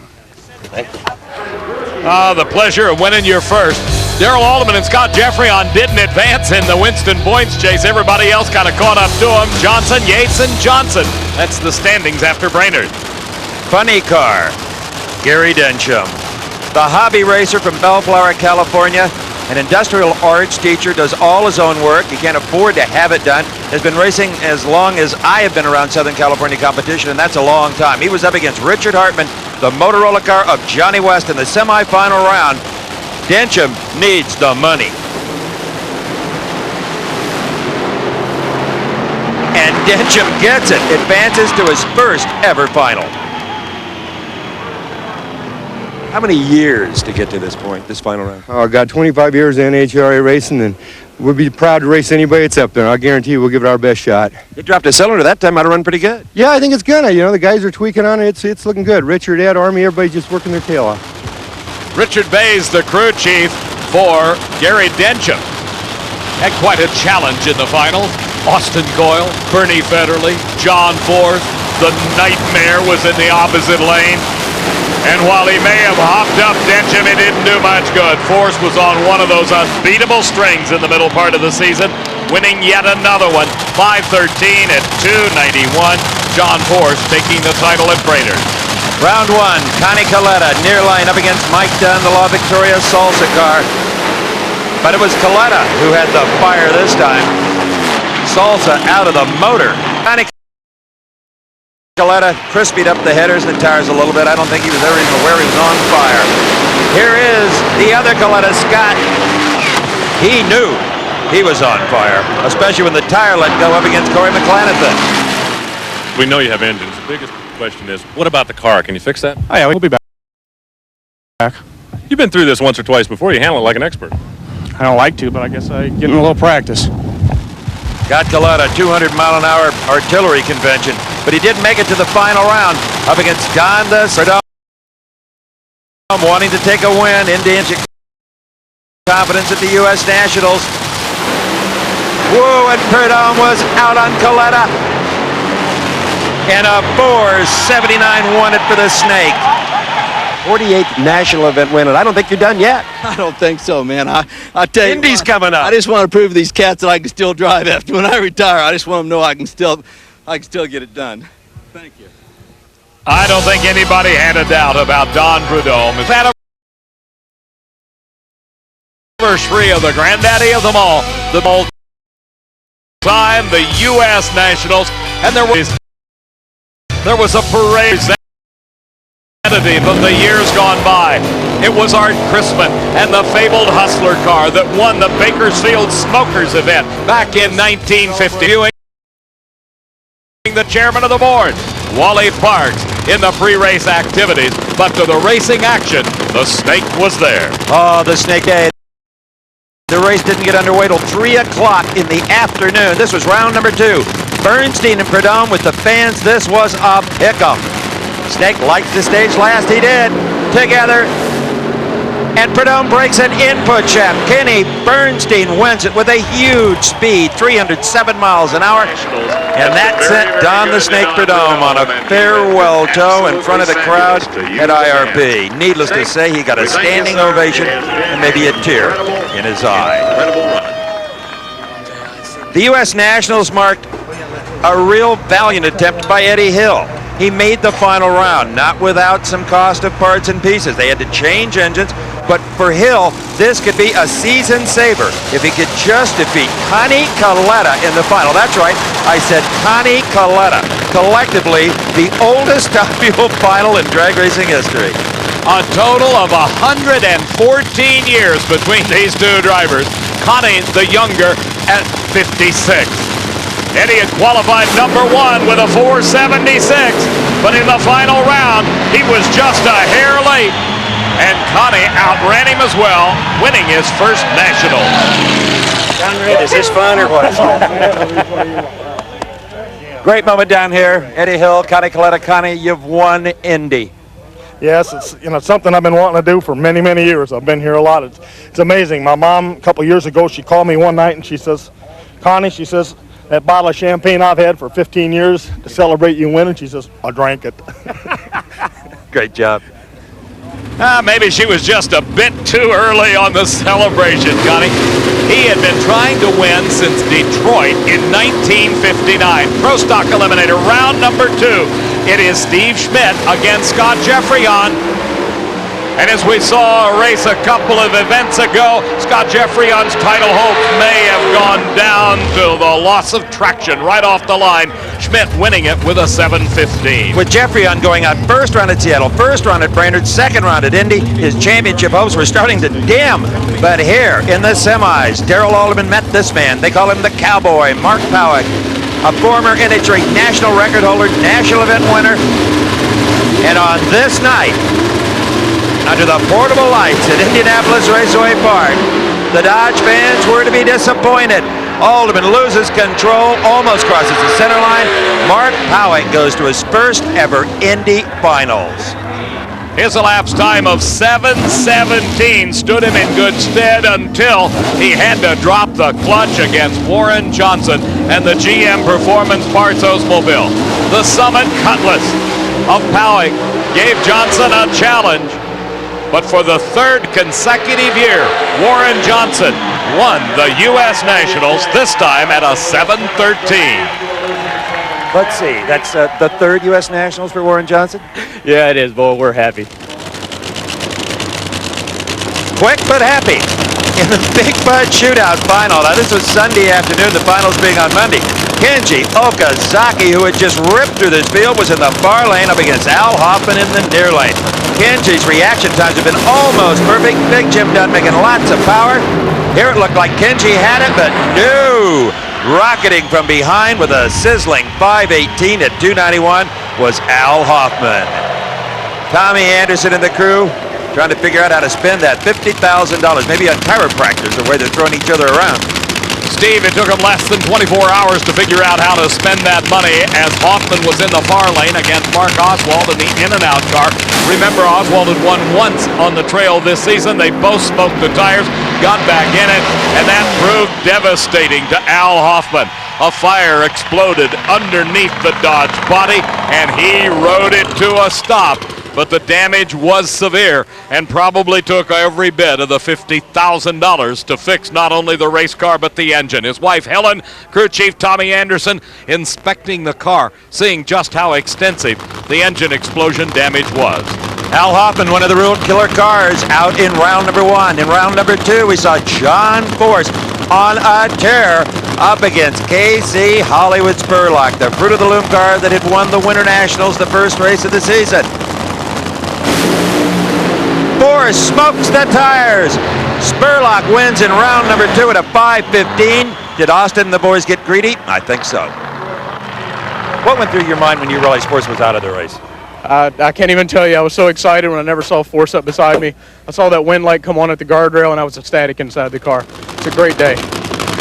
The final round under the lights is Bob Brandt, the crew chief that came on board on the McDonald's car at this event, was against Ronnie Swearingen, the head wrench for KC Spurlock.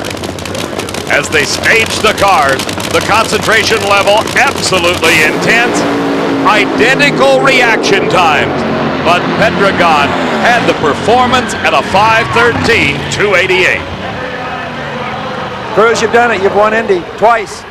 Spectacular, Steve. I can't even believe it. I woke up this morning feeling like, hey, it's going to be one of those days, but hey, we got our confidence. We have a great team. They worked awful hard, made the right decisions, and we got a break here and there, but we put up a good number in the final.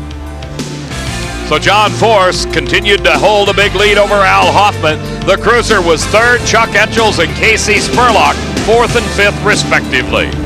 Maple Grove Raceway, the Pioneer Electronics Keystone Nationals. In many ways, the track a throwback to the good old days, but lots of improvements in the beautiful hills of Pennsylvania Dutch country. And Dave McClellan, I think you'll agree with me, there ain't a better racetrack anywhere. Steve, I think the times, particularly in funny car, proved it. John Force qualified number 1 at a 5:09, went 5:01 in the first round, 5:06 in the second round. Here in the semis against Gordy Bonin, he runs yet another 5:0. This one a 5:07 to advance to the championship round. Let's look back, though, to round number 1. Up against Whit Bazemore was Al Hoffman, the Western Auto car.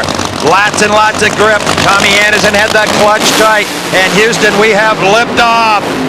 Al Hoffman flies a Dodge Daytona. All 4 wheels off the ground, stemming this huge crowd at Maple Grove. And it came down punishingly hard. Let's watch it in replay.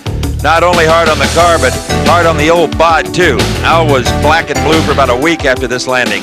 Right there, and the wheelie bars get the rear wheels off the ground, and it crashes back to the macadam. Awesome. Now, what did it look like from Al's point of view? Well, Al just saw a lot of Pennsylvania sky. It happened so fast, I'm not sure Al knew how spectacular he had been. Al Hoffman discussed it. It didn't help your cause. It was spectacular. Well, it might have been spectacular, but it didn't win. But I don't know what to say. As you can see, the wheelie bar folded up, and I don't know. It just I stayed with it as long as I could, but that wasn't coming back. Well, the wheelie bar may have folded up, but it was truly the only thing that kept him from turning turtle with the Dodge Daytona. In the final, John Force against Cruz Pedregon. What a battle this one was, but Force prevailed on this day with yet another 5:01 elapsed time. How's it feel, Rocket Man? Scares me to death. Coming down the alley, Coyle said, don't lift, don't let it bounce you off the throttle. And my foot was flopping on the throttle and sounded like two freight trains. New national record for John, 302 miles an hour, but on the top fuel side of things, Scott Coletta had the 300s covered. Round number 1, 3:05. Round number 2, 3:07. And this was round number 3 of the semis up against Kenny Bernstein, the king of speed. Bernstein was ahead until he lost traction. Coletta thundered by at 4:74, 308 miles an hour, a national record for Scott Coletta. Bernstein wasn't exactly dogging it. 3:01, the fastest side-by-side race in history. Don Prudhomme came into this race the #1 qualifier at a great 4:73 elapsed time. But Pat Dakin from Dayton, Ohio, ended the dream that Prudhomme may have had to take home yet another title in his quest for 50 wins before he retired. And at this point, he was by no means out of a Winston championship, but he needed a victory at Maple Grove. He didn't get it. Pat Dakin, who ran pretty well all day, carted a 485 at 288 miles an hour. The Snake dejectingly coasting across the finish line. So the final was set up. The underdog, Pat Dakin from years gone by, against Scott Coletta. Tom Cattleman, Dakin's crew chief, walking away. He's a businessman from Dayton, Ohio, owns a fabrication shop, races when he can, and smokes the tires when he shouldn't. Scott Coletta won it at 4:75, 304. Scott Coletta, 4:75. How many is that this year? That's 5. 9 finals. Can't believe it. No driver's ever had a year like this in top fuel. I'm speechless. I don't know what to say. You know, Dick's awesome. He's a magician. What can I say? Some were saying Dick LaHaye is God. Scott Coletta, #1 over Prudhomme. Amato, Coletta, McClanathan with just 3 races to go. In the Pro Stock semifinals, again, Dodge versus Oldsmobile. Mopar against GM. Warren Johnson, the reigning Winston champ, valiantly trying to move back anywhere close to the points leaders, the Dodge boys. Jeffrey on in the near lane had the better reaction time. Jeffrey on now at the wheel of the Avenger felt the sting of the Cutlass. You won't say it, I will. This team is back. Well, it's not back 100%, but it's a lot closer than it was in the past. We got rid of one of the NHRA house cars, got one more to go. Well, a bit of a slam on the Dodge boys there, but when you're winning, you can take those shots and kind of get away with it. Wait a minute, Oldsmobile is the official car of NHRA. I don't know where he comes up with that, but this was the final. Warren Johnson against Darrell Alderman. Slight, tiny advantage. Alderman yanking the handles. Did he win it? He didn't even know. Yes, he did. What a beauty. 7:02 to a 7:05. Both hit 195. Woo. Warren Johnson and Darrell Alderman, a great final for both of you. 7:02 did it. Yeah, you know, like I said, I was dreading him because he'd run quicker. We put new tires on just to run him, and the air was a little better, and both of us run quicker. And it's always a good race when Warren and I run each other. You saw one of the rare sights of your lifetime, Warren Johnson laughing after losing a race. Darrell Alderman had the lead. Scott Jeffrey on was second.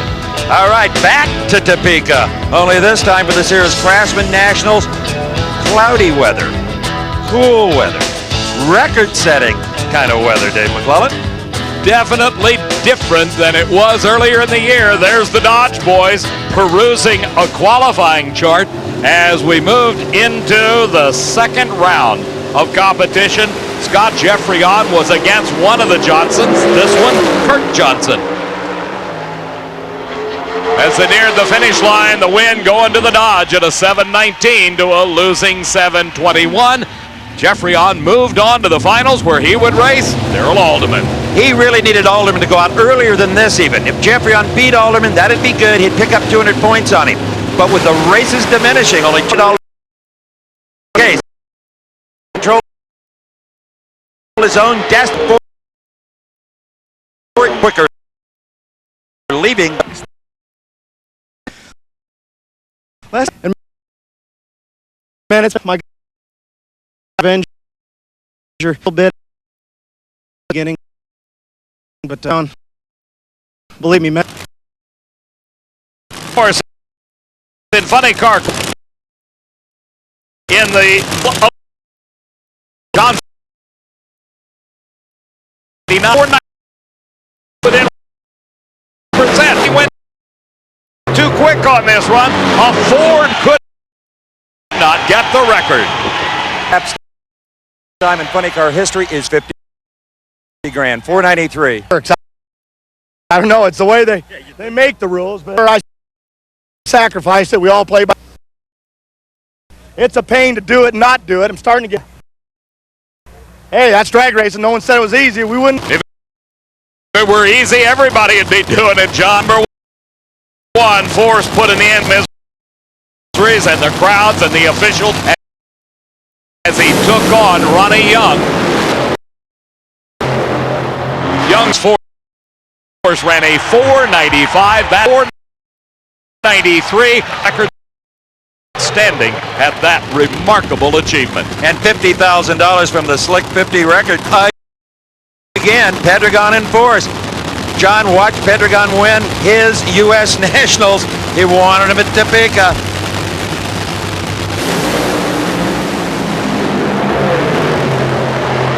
John has an input shaft go, and Pedregon wins it. What a victory over Forrest. That's unbelievable. That just goes to show if you hang in there, keep plugging away, we're champions. Kids out there, you listening? John Forrest clinched his fourth. His performances at Topeka, Pedregon second, Hoffman third, Etchells fourth, and Casey Spurlock in the fifth spot. In top fuel, Scott Coletta. This is qualifying. Scott in the far lane. Remember the tricycles under this young man. This was a frightening one here. Same scenario. Motor blows, pieces everywhere. Tire burns off this time. And Scott Coletta, who has had a lot of experience, keeps it off the wall. They repaired the car, but I'm not sure it was ever the same. Here is Scott up against Kenny Bernstein in round one. The thing to remember is Bernstein changed cars at a U.S. Nationals time. Has a brand new Al Swindle car and has regained the consistency that carried him to the King of Speed title. Here he went 306 miles an hour at 473 to eliminate Scott Coletta. But the C word, consistency, is what Bernstein really needed. The performance was definitely back. In round number two, up against the Vipe, the crowd with the retiring Don Prudhomme. And they rode with a winner. Prudhomme 477 to defeat Bernstein's 486, 298 miles an hour. And in the final round, Corey Mack wanted a piece of the snake. Steve, this was one of the great drag races of all time. The McDonald's team, owned by Larry Minor, will have a new owner in 1995. So Corey Mack was motivated, but he always is when he runs the snake. Oh, so close at the finish line. Identical 479s. McLenathan wins it at 302. What a classic. You both ran 479. You saw each other all the way down. Really? Oh, I thought he left on me. I saw him out there. I'm all, come on, Beard of Speed. Let's just go by him. And it happened. It was perfect. Scott Coletta held on to a substantial lead after Topeka, followed by Prudhomme, Amata, his dad Connie, and Corey McLenathan in fifth. When we got to the Chief Nationals in Dallas, Texas 2 weeks later, Scott Coletta had to win 2 rounds to clinch the Winston Championship. Didn't matter what happened to Don Prudhomme. Well, both of those drivers struggled in front of a massive crowd in qualifying. In fact, going into the very last qualifying attempt, Don Prudhomme was not in the field. He was in the far lane. If he failed to make it on this shot, Scott Coletta would be the Winston champ.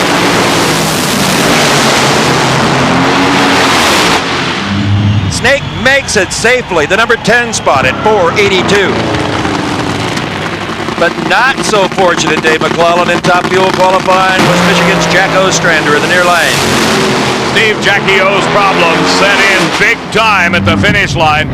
Both rear tires letting go. He slammed into the left-hand guardrail, then crossed over to the opposite side of the racetrack and just brushed the right-hand guardrail, the car sliding to a stop. Jack Ostrander down here asking what happened. We really don't know what happened. Maybe the wing. Well, it looks like the wing came down.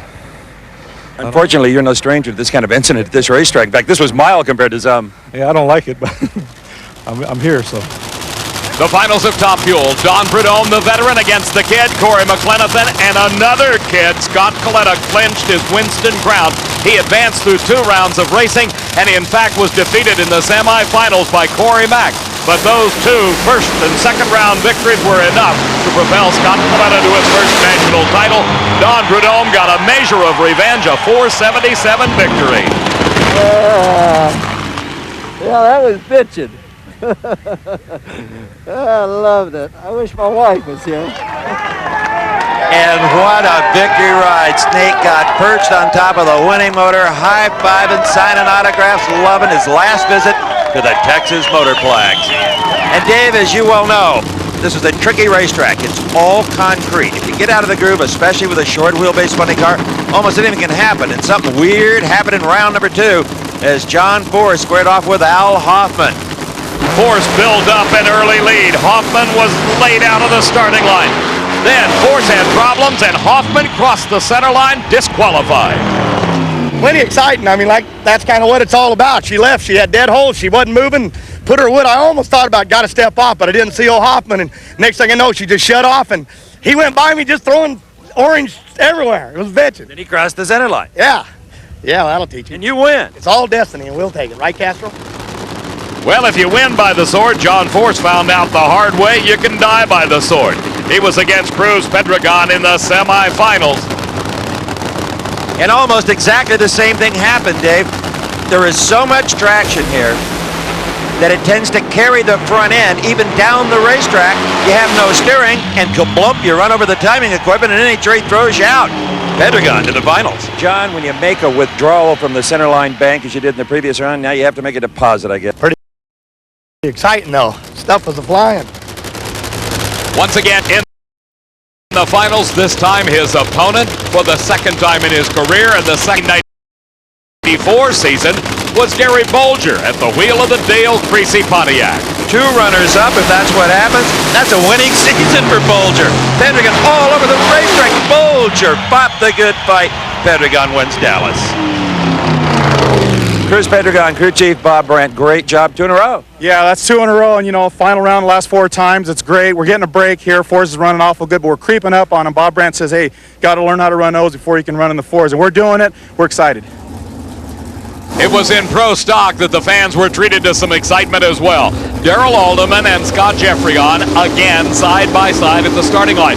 Jeffreyon was in a must-win situation. He had to win this round to keep his championship hopes alive. Darrell Alderman dropped the clutch and the car never moved. Scott Jeffreyon advanced to the finals. He ran 7:09 and 194 on the single. And it was yet another distributor problem, a sheared drive pin that put Darrell Alderman, the Dodge, on the sidelines. And how ironic in the final that Warren Johnson, if he beats Scott Jeffreyon, could give the Pro Stock title to Darrell Alderman. He doesn't want either one of them to have it, but that was the scenario. Great lead by Jeffreyon. Dodge in the near lane. A great victory by Jeffreyon. A 7:08 defeated a quicker 7:06. It was just my day today. I was just lucky, and my crew was great as always, and this is for my Uncle Paul. Congratulations, Uncle Paul. Scott's uncle ill with cancer as Jeffreyon trying to claw his way back into the lead in the Pro Stock points chase. Only 1 race remained, and that was the Winston Select Finals at the Fairplex in Pomona. And it was very simple, the mathematics on the Pro Stock Winston Championship. Darrell Alderman, regardless of what Jeffreyon did, had to win 2 rounds.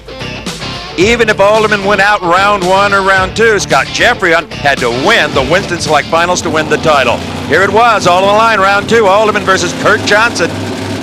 Darrell Alderman and his Dodge. Kurt Johnson and the Oldsmobile Cutlass, as they had battled all season long, came down to the final race of the year.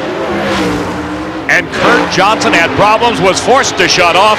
Darrell Alderman won the round and won the Winston Championship with that 7:08 elapsed time. Maybe now you can get a good night's sleep and quit worrying about this thing. Yeah, I know it's been a tough weekend. Of course, I don't know if it's mathematically over with yet or not, but they're saying it is. Well, I'll take it. I'd say he'd take it. And once again, Alderman and Jeffrey on met in the finals under the lights. Daylight saving time went out at Pomona, and it got dark real quick, Steve. Interesting, though, even if Alderman should win this race, Scott Jeffrey would still have won more races during the year. Remember those early round losses? Seattle and Brainerd, they killed Jeffrey on. And at Pomona, Alderman put the dagger to his heart. 7:09. Without going into the details, all the turmoil in your life, this has to be as special as the first two. I tell you, that McDonald's award, those people that voted for me, they'll never realize how much that means to me. And then winning the championship and winning the race here, it's just a dream come true. So Darrell Alderman, the Winston champ for the third time in his career. Scott Jeffrey on finish second, Warren Johnson third, then Jim Yates and Kurt Johnson, the top five in the Winston championship chase. John Forrest came home to Southern California with his fourth Winston Funny Car Championship already in his pocket, but he wanted to impress the local folks. The kids he went to high school with, the junior high school with, all of those grandstands. Forrest qualifying, 497. 302 miles an hour. How about round number one? John Forrest up against Paula Martin. Watch the Forrest car closely. Something's gonna happen.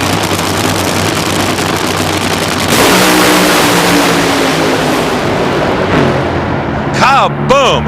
An explosion so loud it rocked Forrest to his knees. Baby, what's wrong with you?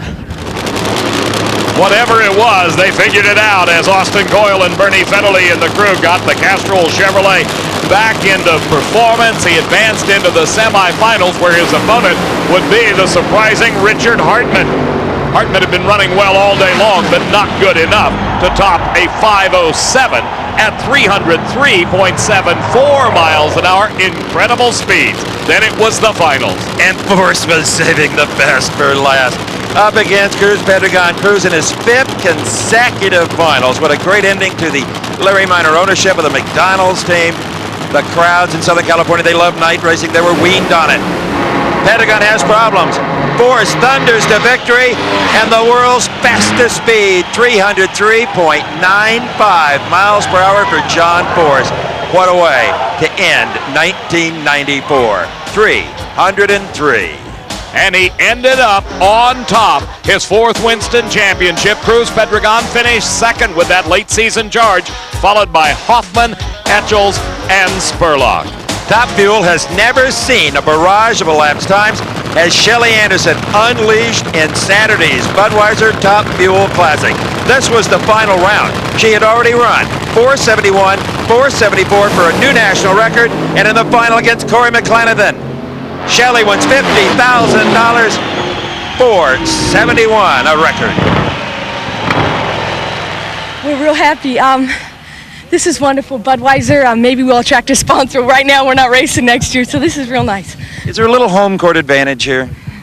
Never. Not when you're racing against these guys, Kenny Bernstein, Eddie Hill, Colettas. No, there's no advantage. If you had been following Winston Championship drag racing during the latter half of the season, you knew the Budweiser King was back. When Kenny and Dale Armstrong got that new chassis from Al Swindle, things definitely took a turn for the better. His opponent at Pomona in the semifinals was Connie Coletta.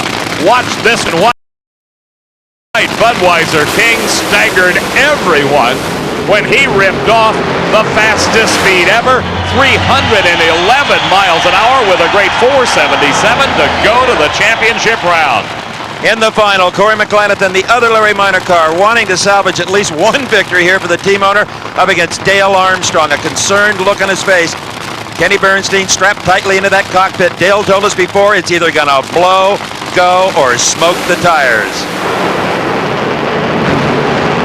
Kenny Bernstein ends 1994 at 314 miles an hour. Good God. Kenny Bernstein, you love history, right? How about 314 miles an hour? Oh, man. I can't say enough for Dale Armstrong and the crew, Brooks, the whole guys with the Budweiser King team. I just get to ride in this beautiful machine today, believe me. Now, as a businessman, you're not going to like this part. You just missed 50 grand, but you still ran a 472. Oh, we almost got the 50, didn't we? Sorry, Shelly, but she can sleep good tonight. She got the 50 grand.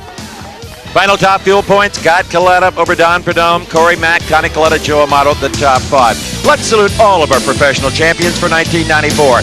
David Schultz, nobody beat him. He beat himself with 2 red lights. What a season. Darrell Alderman, pro stock automobile, a 2-year layoff. He was nervous early on, but composed himself to win it for a 3rd time. John Force, for the first time in history, no video of a serious John Force fire. Now that's progress. Scott Coletta, he tricycled 3 cars, ruined a couple of motors, a couple of chassis, and didn't give a damn. Drag Racing 1994 is a presentation of Diamond P Sports.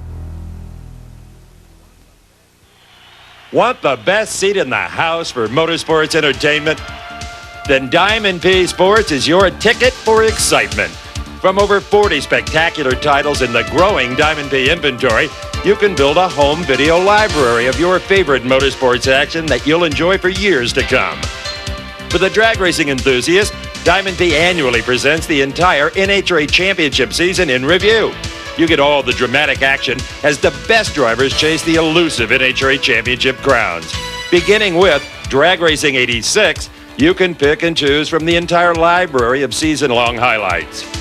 For an exciting and comprehensive look at recent drag racing history, there's Decade of Thrills and Decade of Thrills 2, examining the most chilling, agonizing, and emotion-filled moments of the 70s and 80s. Now, funny car fans can't get enough of Fabulous Floppers 1 and 2. The sound and excitement of Pro Stocks takes the stage in Hot Rods from Detroit, and Top Fuel is What's Hot in Kings of the Sport. Interested in the legends of drag racing? Diamond P fills the bill with a dynamic story of Don Prudhomme and 2 videos on the one and only Big Daddy, Garlett's The Legend and Garlett's 2, The Legend Lives On. Now, if you're a drag racing history buff, you can trace the evolution of NHRA in Gathering Speed. For those who like their racing loud and raw, don't miss Top Fuel Sensations, the sights and sounds and smell of record-breaking performance, and Challenge of Fire, the thunder and fury of side-by-side jet car racing. If it's monster trucks, mud racing, and tractor pulling that cranks you up, then Shake, Battle, and Roll and Shake, Battle, and Roll 2 are for you. For racing of the H2O variety, there's Thunderboats, a fascinating look at 200-mile-an-hour hydroplanes and the fearless men who pilot them. Sprint car fans love the unpredictable winged whirl of outlaws from the Knoxville Nationals. Beginning with Knoxville 87, you can get the entire collection of annual mayhem. And fasten your seatbelt for a treacherous journey as up, over, and off-road takes you from the Baja Desert to outrageous stadium racing. For 2-wheel fans, the amazing aerial dogfighting called Supercross fuels the intensity for the flight to the finish. If you're a truck enthusiast, hey, you can't beat the 3-volume set entitled Truckin' Trilogy. It's all the best trucks, competition, and locales from the Truckin' USA TV series. Wanna go drag racing? Well, 2-time funny car champion and drag racing instructor Frank Hawley takes you from street to strip in this informative video that explains procedures and concepts it sometimes takes years for even veteran racers to get a handle on. Diamond P Sports brings you the story of Bernie Little, the owner of Miss Budweiser, the most recognized name in racing. Mr. Unlimited recalls a career that spans 3 decades in unlimited hydroplane racing. Share the ups, downs, elation, and sorrows. Once a used car salesman, now a multi-millionaire and the owner of the most famous racing boat ever to turn a Brock. If you're ready for more mud and monster trucks, you'll want the 3rd installment of Shake, Battle, and Roll. It's more of the mud racing mishaps and monster truck tribulations that Diamond P Sports fans demand. Shake, Battle, and Roll 3 is sure to satisfy the mud-thirsty monster lover in you. Out of the Everglades and the Diamond P Archives, perhaps the most unusual motorsport ever, swamp buggy racing. Swamp Fever spans a decade of the most outrageous amphibious vehicles ever to cross the Sippy Hole. Swamp Fever, watch out, it's catching. And finally, to complete your library, you must include the best-selling series of And They Walked Away, volumes 1, 2, and 3. Here are the most breathtaking moments from the Diamond P Archives, racing's most spectacular spins, flips, wrecks, and fires, and in each perilous incident, the driver beats the odds. To order any of these terrific videos, or to receive a full-color catalog detailing all of the titles available, just call 1-800-421-0725, or write to the address on your screen. Diamond P Sports. We make motorsports come alive.